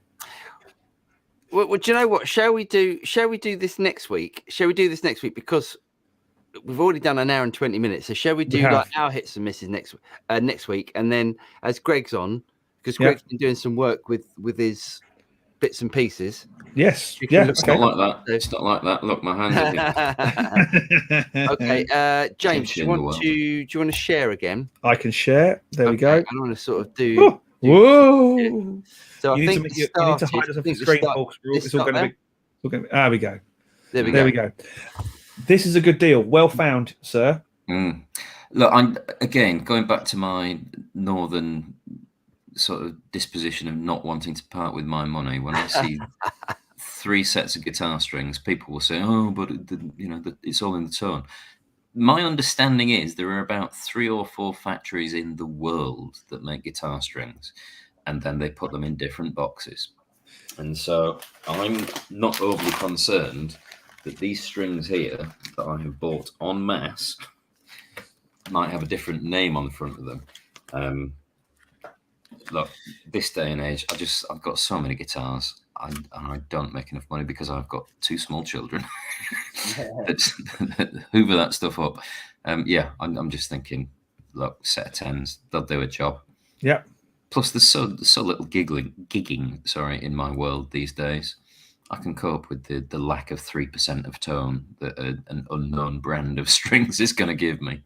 That's pretty good. I think for 11 quid, I think that's a bit of a bargain. So let's move. Absolutely astonishing, isn't it? Yeah. Let's move on.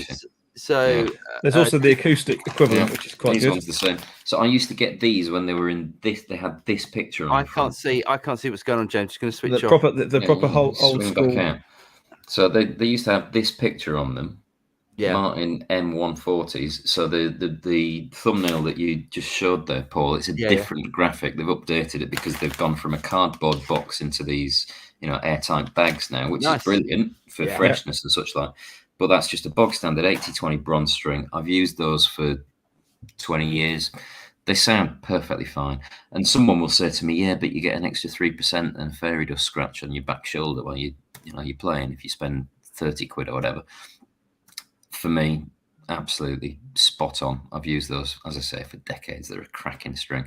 I also used to use a brand called Darko, DARCO, which is a Martin subsidiary for electric strings when I could find them. But they're a bit harder to come by these days, hence having a punt on these Adagio ones.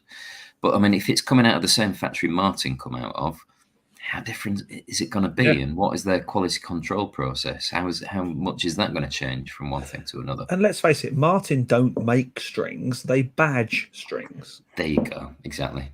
So here we go. Paul's going box. He's going big boy. This is what I buy. I buy these every.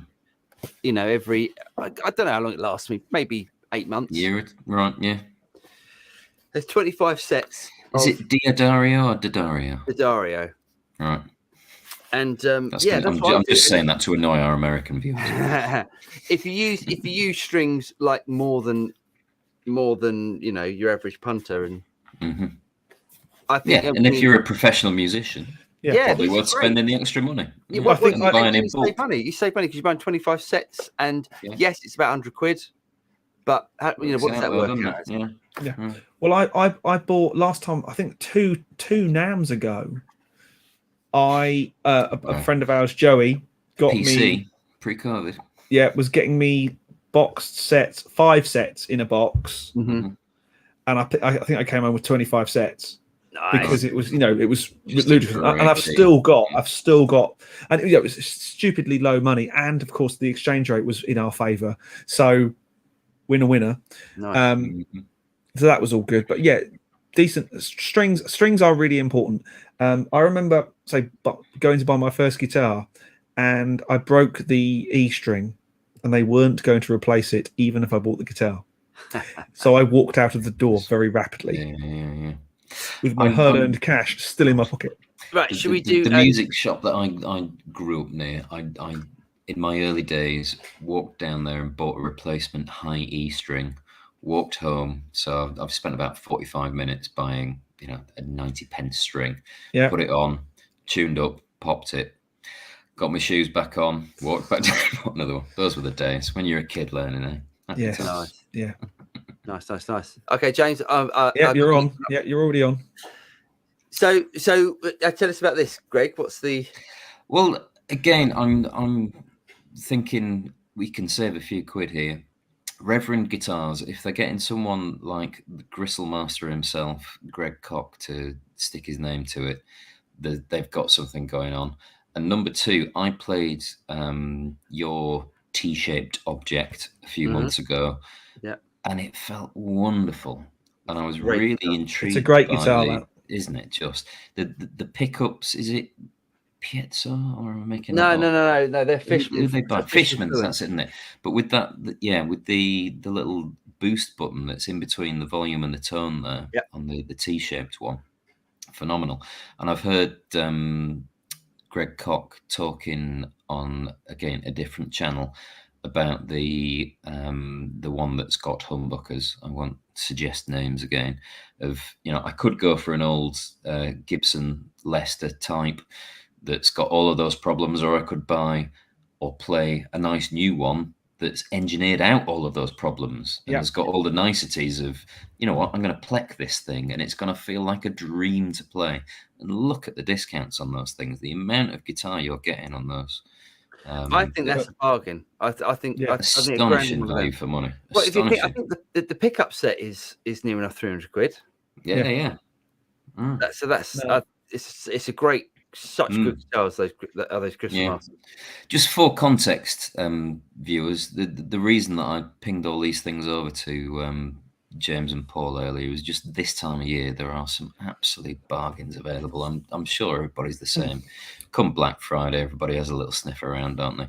Well, my it's emails really worth trawling through those pages, though, I think. My emails started pinging with deals at about 8 p.m., about 6:30, 7 o'clock on Christmas Eve, once the stores had closed. I was getting all the Christmas sale is now on type emails. Say when, Paul. Oh yeah, now what's this? Look at that. That's awesome. Again, apologies to worldwide viewers. This is a store in the southeast of England. Not a million miles from me. Not a million miles from you, Mr. Ivy. They only opened this year, and fair play to them for managing it during a pandemic. But in and amongst their Christmas sale or January sale, look at that! A beautiful Jag for $1,000. I mean, wow! Is that a Japanese? It is a Japanese. I was going to say that's a bargain, but it's not so much of a bargain. But it's got a mastery bridge on it. That's true. And they've changed out the. I don't think that's. I think it looks great. Hang on a sec. So, Greg, you probably haven't seen this either. Oh, I've clocked that one before. So that was. Oh, hang on. Let me just do that. That was 600 quid. But that's the same. It's the same guitar, yeah. Yeah, same guitar. It's Japanese. £600. How much did you pay in fees on it? Oh, that. Pretty much. Just as an aside, yeah. Jaguar lovers, if you haven't already, get a download of Johnny Marr's autobiography on Audible, because he narrates it himself. He reads it himself, and the tales that he tells, wonderful. And I've been looking for something to use my Audible subscription on this month. There you go. It's a cracking listen. It turns into a bit of a Fender sales pitch towards the end when he talks about his signature model. But the fact that he did as much work on it as he did suggests that it's probably worth having a bit of a play. But yeah, that's a really great book if you are a guitar-centric human. Which one is it? Is it the Set the Boy on Fire? Set the Boy Free. That's the one. It's a cracking read. Listen, depending on your... Listen, I'll have that. Buy with one credit. Yes, please. Thank you very much. Bosh. Thanks for that. Excellent. We've paid Jeff Bezos a few pennies. Right, next one. Yeah, just again, I'm looking at the Meris guys. This is an awesome pedal. A truly awesome pedal. Phenomenal things. And if you can get it for cheaper than the standard, brand new rate, if you're not proud, why not? yeah, the work that the Maris guys have done in recent years, and again, I know that other people say it on their shows as well as us. We're living in a golden age when you can get pedals that can do so much and sound so incredible. Crikey, what a wonderful time to be alive. Marvelous bit of kit. Oh yeah. What's next? This one?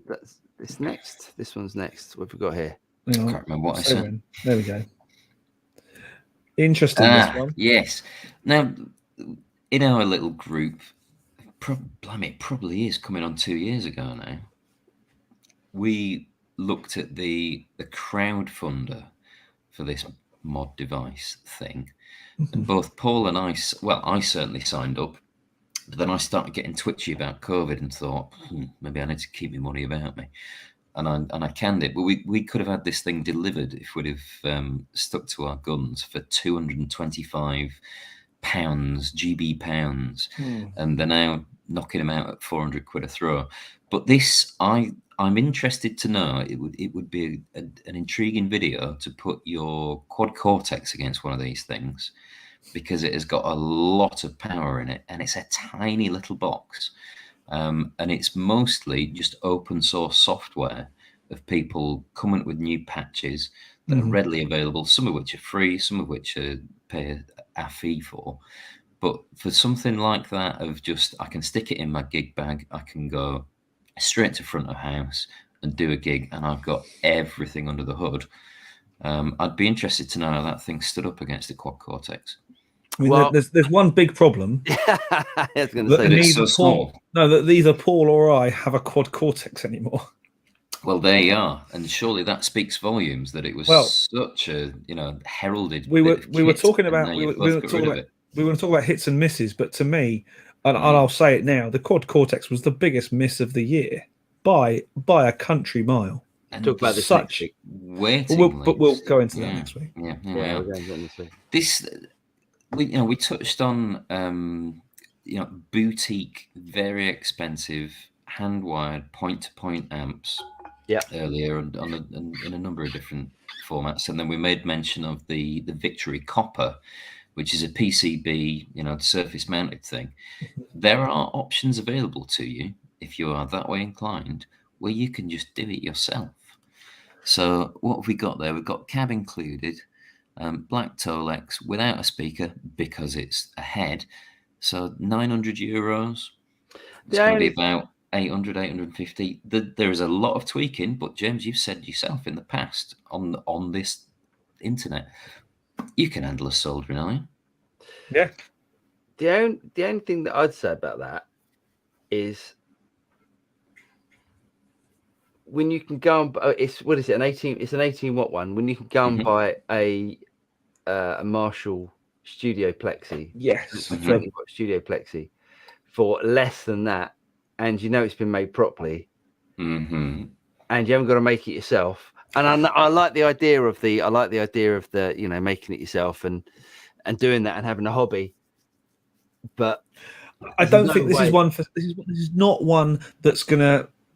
In all fairness to them, it's not going to survive serious gigging, purely because there is the cynic in me that says, Marshall have been doing this a really long time and they really know what they're doing. However, I bet this thing sounds great. And if you are the sort of person who wants to have a hand-wired amp for 900 quid, not to be sniffed at, I'm going to retort to that. It isn't going to survive serious gigging. I know two different companies.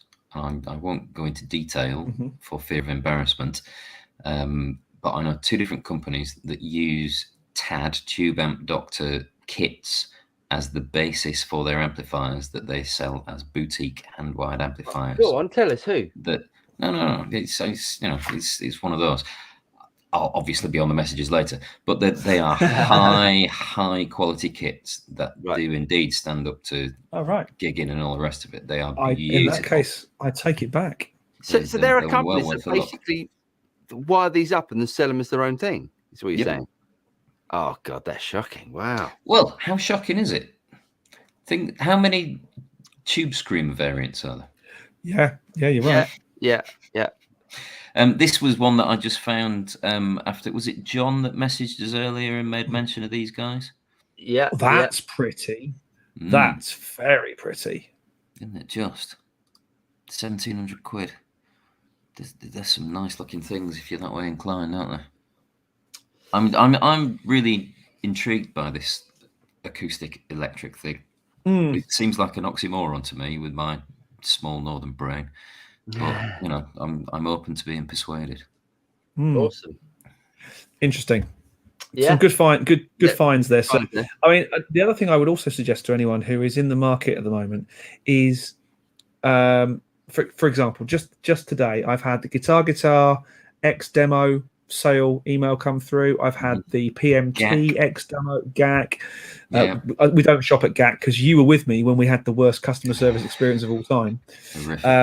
In GAC. Nice one, boys. Save yourself selling a few quids worth of gear there. And you know, there are some deals. There's some amazing stuff out there. I've been looking through, going, "Ooh, that's nice." I don't really need one right now. What I was looking at was I saw today there was a couple of PV Wolf, not the EVH Wolfgangs. Right. I thought for 495 quid. There was a lovely quilted top green color one, which of course the green instantly I went, "Ooh, that's kind of pretty." 400 quid. That's not a bad shout.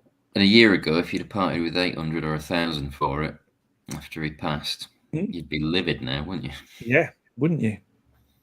So I'm still tempted, but I've got a shed to build. So anyway, So, priorities.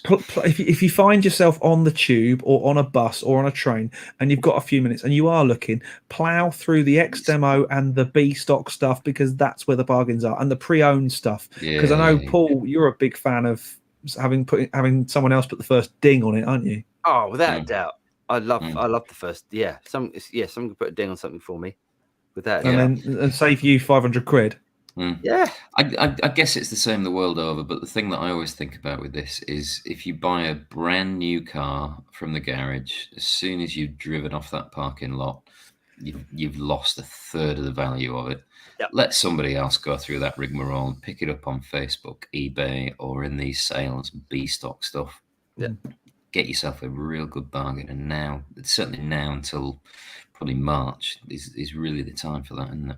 Yeah. And there will be a lot of people who, a bit like Paul and I, who have gone, "Oh, might have overspent a bit of Christmas," who are going to be pumping stuff out onto these platforms. Exactly. I've been trying to work out. Jen looked at me and said, "Right, so how much of that lot can go?" And I was like, truth of the matter is, quite a bit of it. Yeah. If I'm honest, there's quite a bit of stuff that can go. So I need to make some money. Yeah. So if anybody wants any kit, studio kit mainly, rather than guitars and amps and pedals and things, do get in touch and I'll see what I can rustle up for you. Okay, let's plow on with some of these questions and crack on through to the other side. Dave McQuillan says my favorite guitar is Mystic Blue American Elite Thinline Telly. Nice. I am looking forward intrigued by a thin line. I'm looking forward to getting my thin line because I bought one at the auction and I'm really looking forward to getting it back from Gunn. It played okay, but I think he's going to work his magic on it. Because his genius is gone. We should talk briefly about the while we're on talking about Gunn. Steve we put the second video of the pickup switch out. Guitar Lodge, for those that want to Google him. Yeah, Steve Barrett, Guitar Lodge. I'm going to bring that guitar back to you, Paul, and we're going to do another shootout between your 335 and my Epiphone. And I tell you what, I bet it's closer because those pickups sound. I plugged it in and went, "Oh yeah!" I don't think it was the sound. I think it was the reaction time. I don't know if that's just something I've made up, but it felt like the guitar was more immediate. Yeah, interesting. Yeah.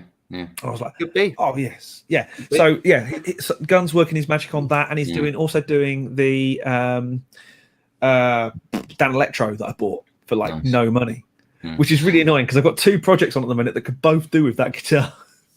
I wonder if that Epi situation is going to be an interesting kind of snapshot on how far budget guitars have come. Because how old is your one? 20, 30 years. 30 something. There you Yeah. go. If you were to pick up a Squire thin line or an Epi fake 335, Casino, something like that now, the way that those machines have come along and all the rest of it, the first budget guitar that I mentioned earlier in the show that I got years and years ago, bit of a dog, frankly, compared to what you can get for 150 quid now. Well, those jet guitars. Absolutely. Yeah. Look at, again, on those websites we mentioned 5 minutes ago, look up some of those cheap Ibanez guitars to kind of stitch a few of the references for them in the evening together. The guitar you get for 120, 150 quid a now, Yamaha Pacifica. Great guitars for next to no money. Yeah. Let's carry on. Dave Pitt 11 says, I'm actually enjoying playing my Harley Benton Paisley Telly more. That's interesting. 3 other more expensive guitars I have. If only that's really interesting. Get that lacquer off the back of the neck. Does this count as our Harley Benton moment of the week? I'll throw something into the equation for that then, guys. About 4 years ago, I went on the Tomen website and got the equivalent of a Harley Benton electric cello. And thought, I'll take a punt at it. Yeah. And it arrived with a snapped scroll, so the equivalent of a headstock. So, unboxed it on Christmas morning, Christmas present to self, brackets, wife, I'm going to buy this, you're going to wrap it for me. Unboxed it, right, put it back in, done, waste of time. And that kind of tainted my opinion of the absolute budget brand that was Harley Benton. But I've heard, and what Dave Pitt is saying here, that's not the first time in recent years that I've thought maybe they need another look. And I say, secondly, Bags, I remember bought an upright bass, a Harley Benton upright bass, which was unplayable. There you go. But it's like the Gear 4 music stuff. Just absolute bilge, but it looks like the object that somebody wants. But Henning absolutely raves about the Harley Benton stuff. Surely they send him the best of the best, and it gets a proper setup and all the rest. And he's getting paid for it. And he's getting paid. But who else? Shouty Man in Canada goes on about Harley Benton. Again, probably getting paid. Possibly, but, Shouty Man in Canada. Yes, there we go. If we ever see these people at NAMM, we're going to be like, questions to ask. Right. Justify your opinions to us. Jeff Rock said Tellys are awesome. They sure is. Jeff. They are. Yeah, you've got three telly players in the room. Yeah. Master in the Box, John 5 and Jim Root play Tellys, although usually with humbucker pickups. Yes. Yeah. There's a really interesting sorry, before you jump into Adam's point, James, there's a really interesting looking Squire thin line on the Andertons sale at the minute that's got some humbuckers in there. Again, for like 200, 250 quid, and you just think, can it be? Could it be? But then what's his face out of Genesis playing a Squire Bullet, and you think, Mr. Rutherford, sir. Yeah. Anyway, sorry, we digress. Adam Lorris says, what are your top guitar warm-up exercises? Right. You first then, Paul. Get the radiator on. Fingers over the top. The classic is really just 1 2 3 4 1 2 3 4 1 2 3 4 1 2 3 4 1 2 3 4 5 4 3 2 5 4 3 2. So I'll explain that really. Go on, do it. I'll do it really. Pick up that plank there that's within arm's reach. That plank. So start on the first fret, upper fret, backwards, and next fret. Just keep going all the way up, neck, backwards. I think that's. I've got loads of warm up ones. I've got loads of sort of stretching, weird, funny stretching. Awkward. That's the Petrucci one, isn't it? Is that a Petrucci one? Is it? Yeah, that one. My favorite, and actually this makes its way into most of my solos at some point because I actually like the pattern. Is to go representing for PRS. Is to go something like, I don't know if you can either see it or hear it.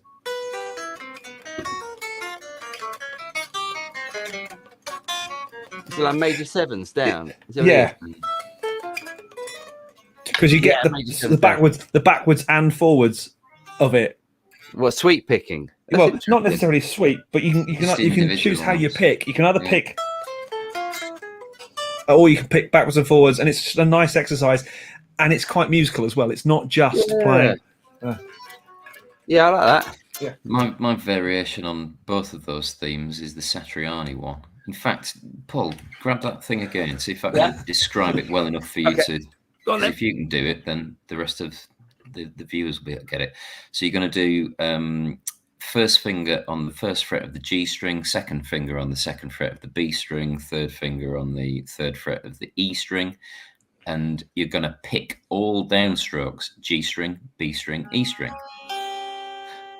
And then you're going to do a kind of mirror image of that, where your first finger now goes to the first fret of the E string, and then go forwards, and then Oh, okay. And there's three variations on that. In fact, 4 variations on that theme. So the first one being do it all downstrokes, then do it all upstrokes, then do it alternate. And start slow and make it all clean, and don't make it chords, make it individual clean notes. Right, yeah.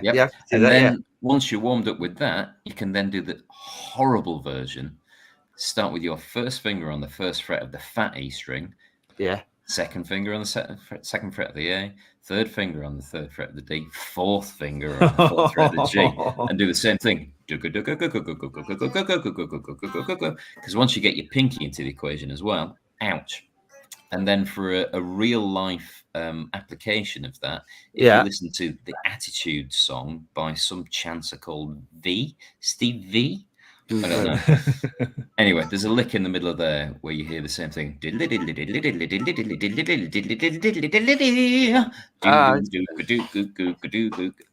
where he got the idea from. Who knew? Who knew? There you go. So those were the ones that I always used to use. Because if you can also bear in mind that these two are better guitarists than I am. So I'm trying to think that there are some. I mean, there's loads. There are loads. And I think it depends on what you're trying to work on. If you just do warm up exercises, I think for warm up, if you just want to warm your hand up. Yeah, I mean, I think of that. Well, all three of us have done pretty much the same thing there. I will use that to get warm for a function gig, for a pub gig, that sort of thing. Yeah. Is that the sort of warm up that Adam's asking for? I'm not sure. I'd also kind of point you towards a lot of what Nuno Betancourt talks about, of just keep your right hand moving in 16s constantly, even if you aren't making any noise on some of those 16s, and work on your palm muting and just missing things, but just having a constant rhythm of that 16. Yeah, and even you can even do that with chords as well. So like if you've got like a exactly, but just constant 16s. And miss some out and drop one here and leave the one, leave the downbeat and things that feel awkward, and write these things out as well, Adam. Because when you sit and look at them, if you're doing things that feel and look unusual to you, the chances are they're helping you become a better player. Yeah. Yeah, and all these exercise type things all translate to all instruments as well. It's doing things that are not in your comfort zone. Get out of your comfort zone. That's the principle. That will make you a better player. Definitely. And that doesn't matter what instrument you're playing. Anywho, a bit of telly love coming in from Jeff Rock. That says brilliant. Yep. Bruce says function gigs don't have groupies. Pub bar gigs do. Depends what sort of functions you go to, Bruce. But to be fair, would you want that sort of groupie? Nice, would you want like a pub groupie? What's that? Yeah, it's nice that. Yeah, we talked about that before. Just gone for the light aging, have you, Bruce? No. That's it's all original. That's original. He's had it from new. Oh, well batted. Good on you, man. Yeah. I don't think he actually used it as a bat, but I know what you mean. I agree. We used to do a couple of pub venues regularly, and the same groups. The O'Neills. Yes. There was O'Neill's. There was the Bull's Head round the corner. That was the one where there was the get in through the window. Yeah, the Bull's Head. Yeah. We used to do bank holiday weekends in the garden there as well, and they were always a hoot. Lovely. Yeah, Nice I miss pub gigs. I don't miss function gigs. I probably miss the money from function gigs. Yeah, that's the thing, isn't it? Anyway. But right, I'm going to do an aside, and I'm sorry that we've been going for nearly 2 hours, but I think this is worth doing. These days, for a gig, I think there are 3 things: the hang. Yeah. I'm prepared to go and do that gig, even if it's bobbins money, because I like the people that I'm going to do it with. Yep. Mm-hmm. Number 2, the material. I'm going to Yeah. really enjoy playing that stuff. I am not going to stand and do Brown Eyed Girl and whatever the equivalent of the latest Bruno Mars song is. But these that's days not for to say function you people. can't enjoy playing that stuff if This you is play true. it well. If you play, and if you do it with the right people in the first place. If you're enjoying the hang and you're playing that. And if you play Brown Eyed Girl well, yeah, it's a great song. This will probably come on to the third point I think you're going to make. Right. Probably not then. So I'm thinking the hang, if I'm going to really enjoy playing with these guys and gals, marvellous. I'll go and do that gig, which is generally what my pit work is these days.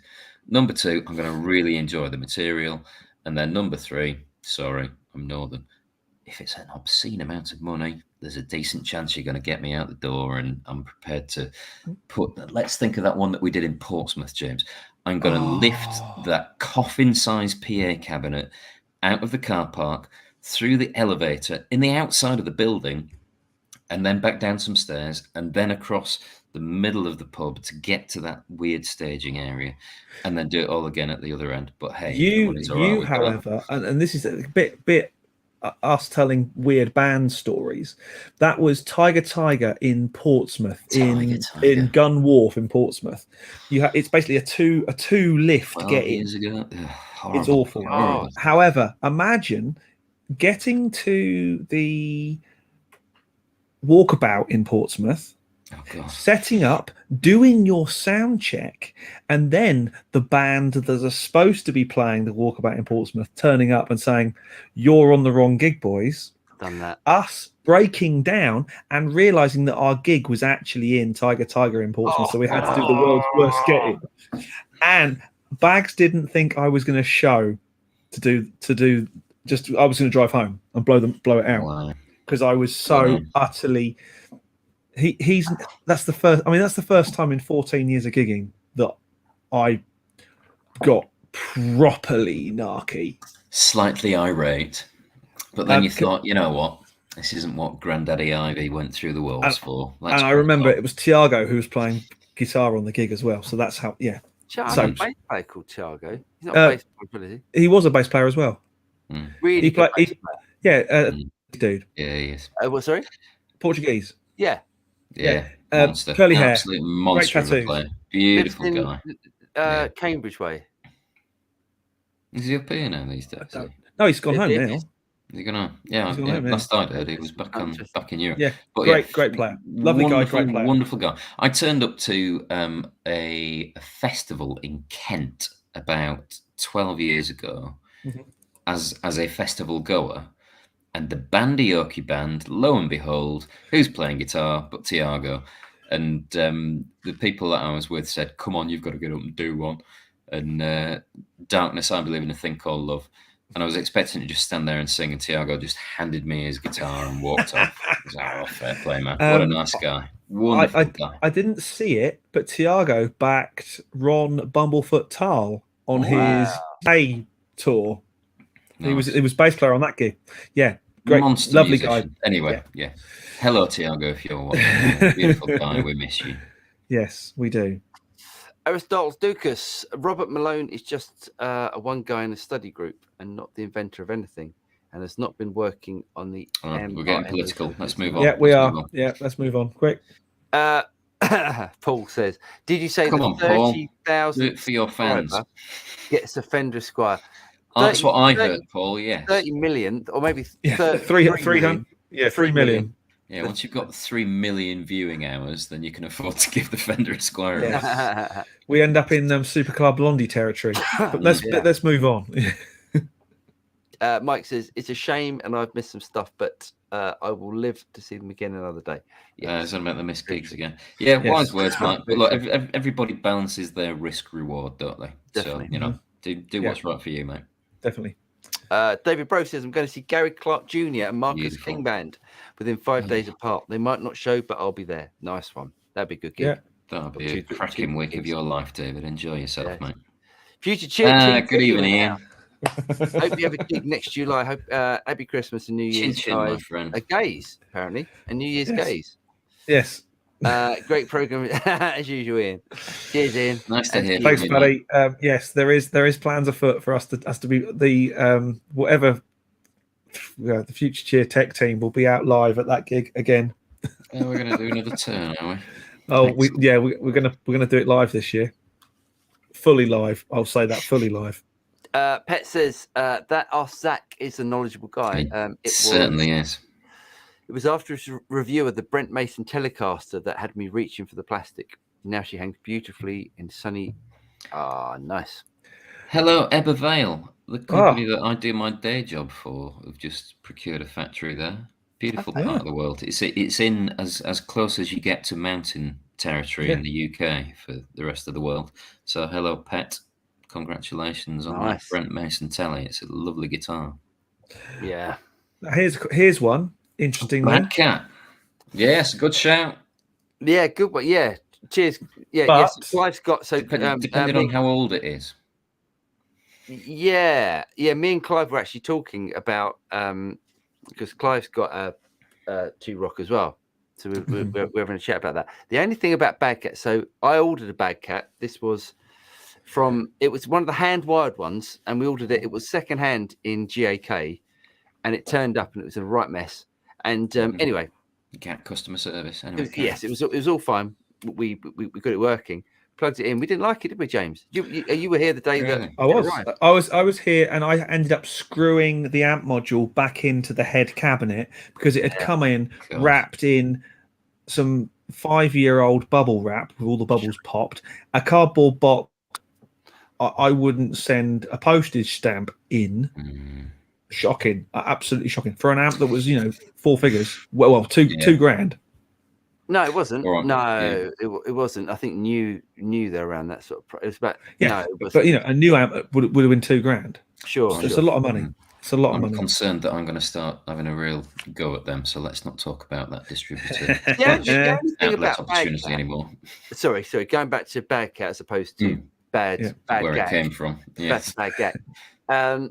Is it sort of feels like Bad Cat are like, and I know the story behind Bad Cat because basically the guy that started up, one of the guys that started Matchless. Yeah, they've got decent heritage, haven't they? Got good caliber.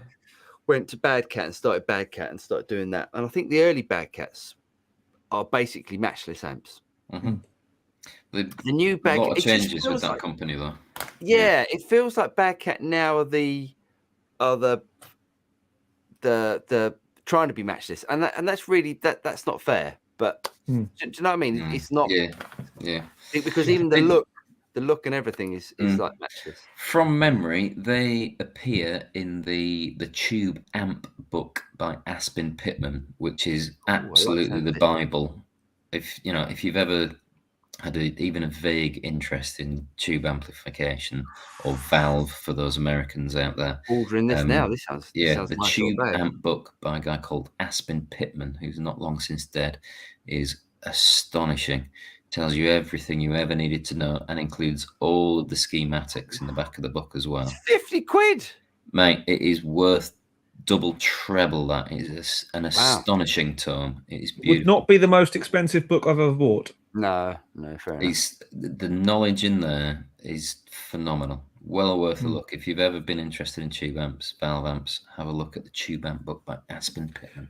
At this point, I just have to say, I mean, you can tell it's mostly blokes who. This, do you know what though? It is a funny thing because you see on YouTube like some, and I know Rebecca Dirks. I've never seen her play guitar. I'm sure she plays guitar. I'm gonna have a look. But you see on YouTube, I like these little short, like shots of, or like like 1 minute 30-second bits of like pretty girls playing guitars, and they get so many views because it's blokes watching. It's such a weird thing. It's like, have you seen Courtney Cox from the Iron Maidens? Yes. I mean, not only is she a great guitar player, but there's some very good reasons why the Iron Maidens do as well as they do, because they're all very attractive young ladies. but we're not, like we have sort of gone past that now. We've gone certainly past have. that. I'm sorry, but unfortunately, you can't change millions of years of evolution. Men like looking at girls. There is that. There is that. We can't stop that, unfortunately. So I'm not going to try. All men, but... for the sake of trying to steer away from misogyny and all the rest of it, there are some phenomenal female guitar players that I see appear on my Instagram feed. Some wondrous musicians. Let's just get back to the brass tacks of: are you a good musician or not? Yes, exactly. Yes. Jeff Rock, I'm indeed a lefty. The guitar is a custom shop 60s relic telly. Nah. Very nice, Jeff. Richard Paul, sorry for the late reply, said Richard Paul. My Gibson on thumbnail is a 2015 traditional in ocean blue. That's a lovely finish, isn't it? It's a nice finish. I like that a lot. Looks like petrol or something. Sorry, it looks like it looks like the PRS. They call it Blue Jean Fade or Blue Jean Fade or something like that. Yeah. That's it. It is Blue Jean Fade. Beautiful, Richard. Yeah, lovely.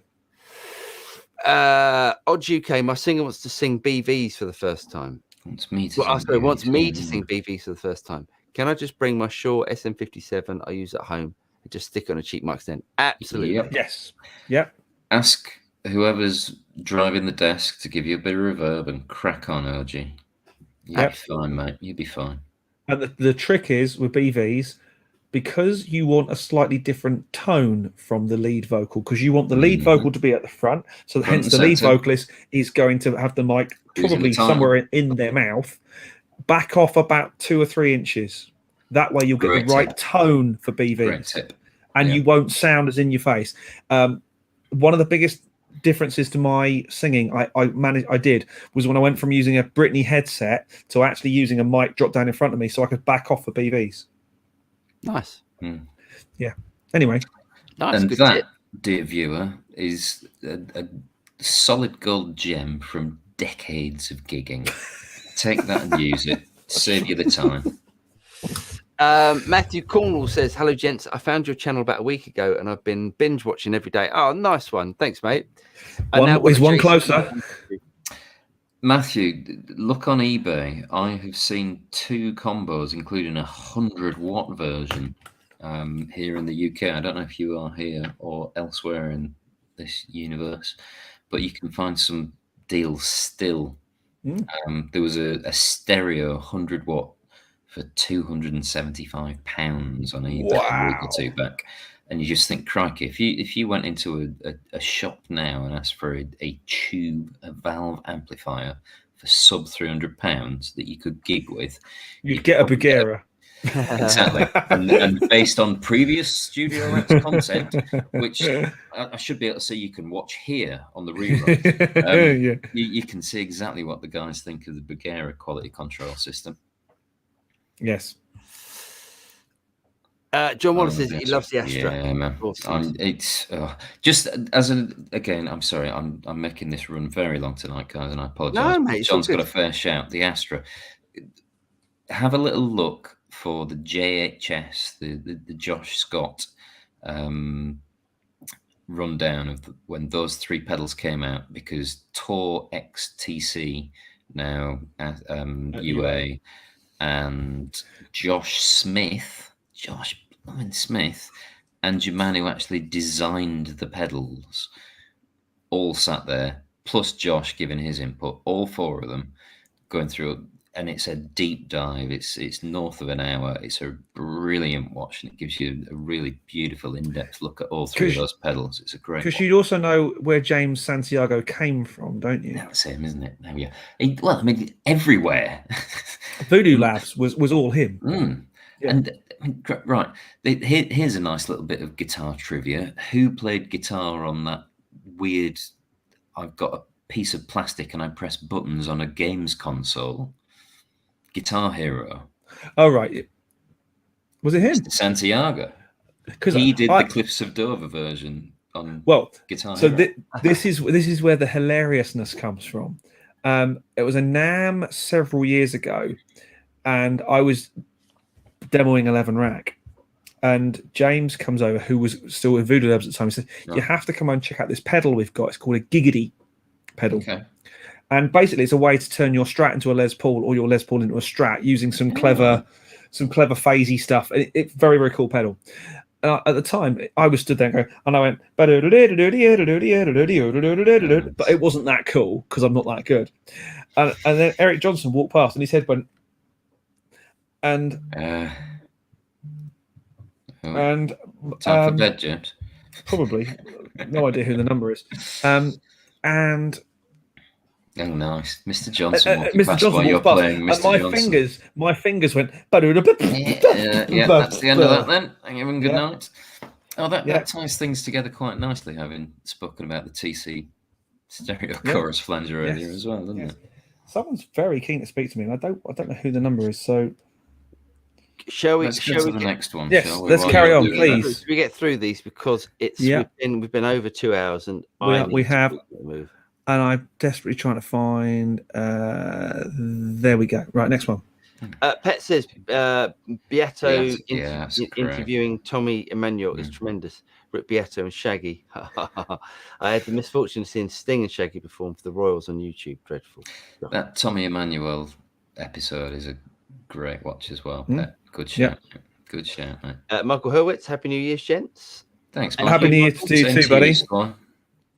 Hopefully see you at something. Well, I won't be singing at NAMM this year or next year, but see you soon. Hopefully, drum set, isn't it? Awesome drummer, awesome drummer. I used to buy Legacy guitar strings for $2.99 a set, and they lasted forever.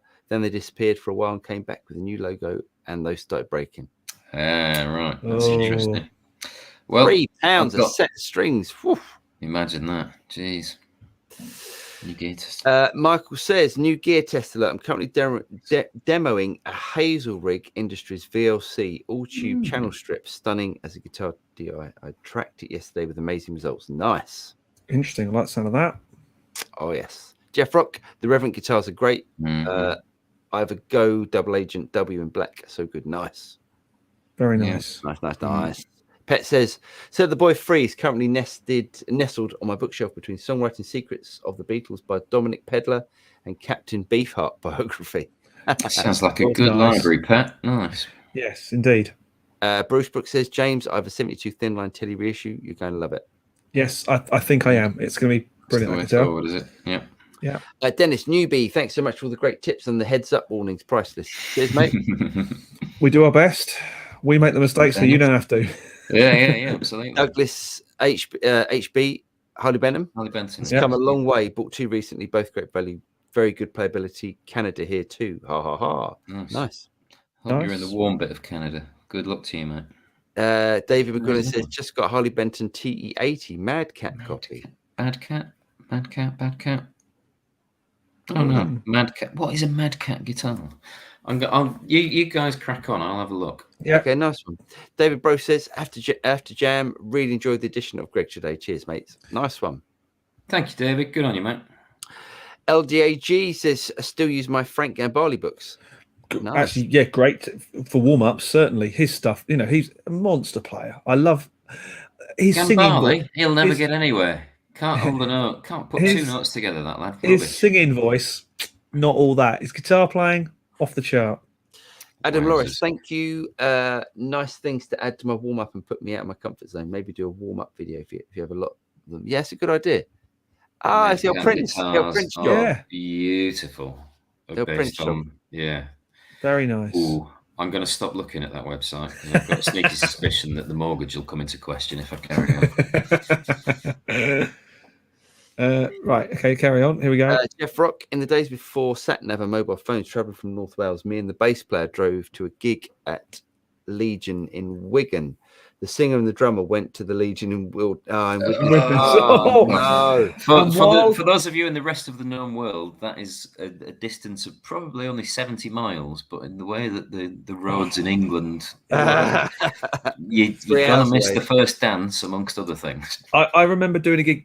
So I think it was with Louis, and the postcode that we put into the sat nav. It was when postcodes were a bit iffy on sat navs, and I ended up the wrong side of Reading, as did the bass player, for a gig in Dorking, which is just south of London in Surrey. I mean, we both turned around, and the foot was hard down to get set. A robust 70 miles an hour, which is the national speed limit in England to get to the gig.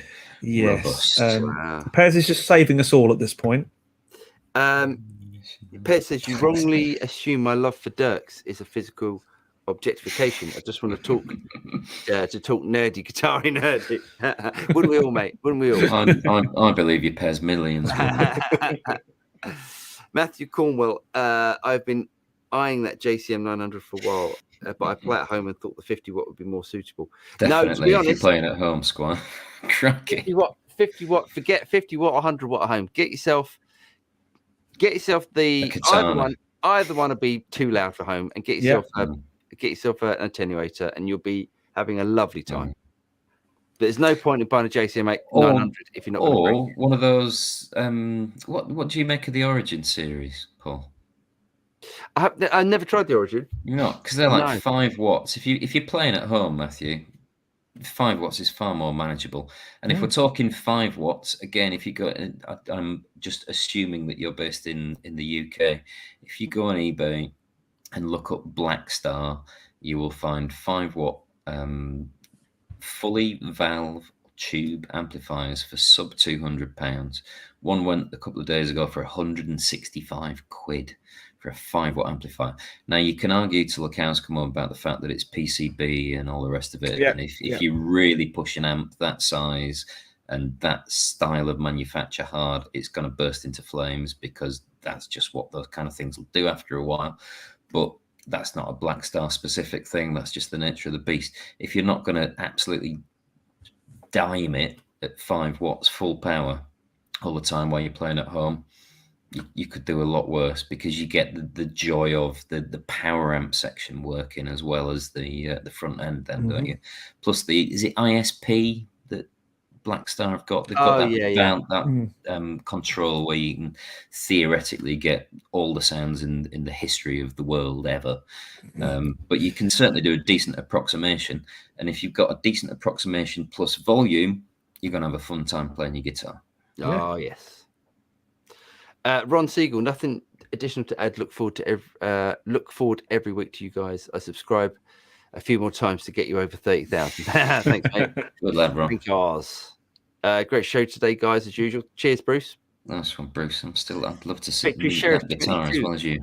Yeah. The Sheriff 22 for a Marshall, for a JCM 900. That's more plexi, isn't it? The Sheriff. More classic sound. Yeah. But it's really good. Yeah, they're nice. And I've heard a lot of good things about Victor. I never plugged into one, but you look at the people involved at putting that company together, range together, and you think, that's going to work out nicely, isn't it? Yeah, gentlemen, we made it. We got to the end of the questions this evening. Well done, Gregoire. Thanks for joining us. It's been a pleasure, gentlemen. Thank you for having me. I hope the viewers have enjoyed my general ramblings. For being overly guitar centric and tight and northern. Any slight variation on the guitar ramblings is always good. To the point where people are saying, "Bring back Greg again." Fair play, Bruce. I would be happy to appear again. Yeah. Definitely great stuff. I mean, I'll say it to you, and I'll say it to all you guys out there, guys and girls out there. Have a very, very happy new year. If you're gigging, have a good gig. If you're not gigging, you're drinking, I'll be there with you. Have a great night, whatever you do. Let's do our best to see off 2021 in a good way, and hope Yes. that 2022 is far more positive for all our musical and technical and nerdy outgoings and all that sort of stuff. Absolutely, and life in general. Best of luck Yes, to you indeed. all in 22. Absolutely. Let's get back to how things used to be, and with all the benefits of all the things we've learned in this Yeah, there you go. time.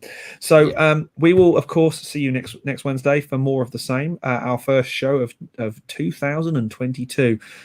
Oh my god, I feel old. Thanks to Greg once again. Thanks to my colleague, Mr. Cheers, Paul guys. Drew. We'll get back to making some really cool videos, hopefully again very soon with you. Now you're COVID friendly again.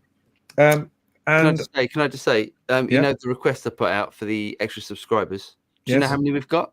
How many? Absolutely none.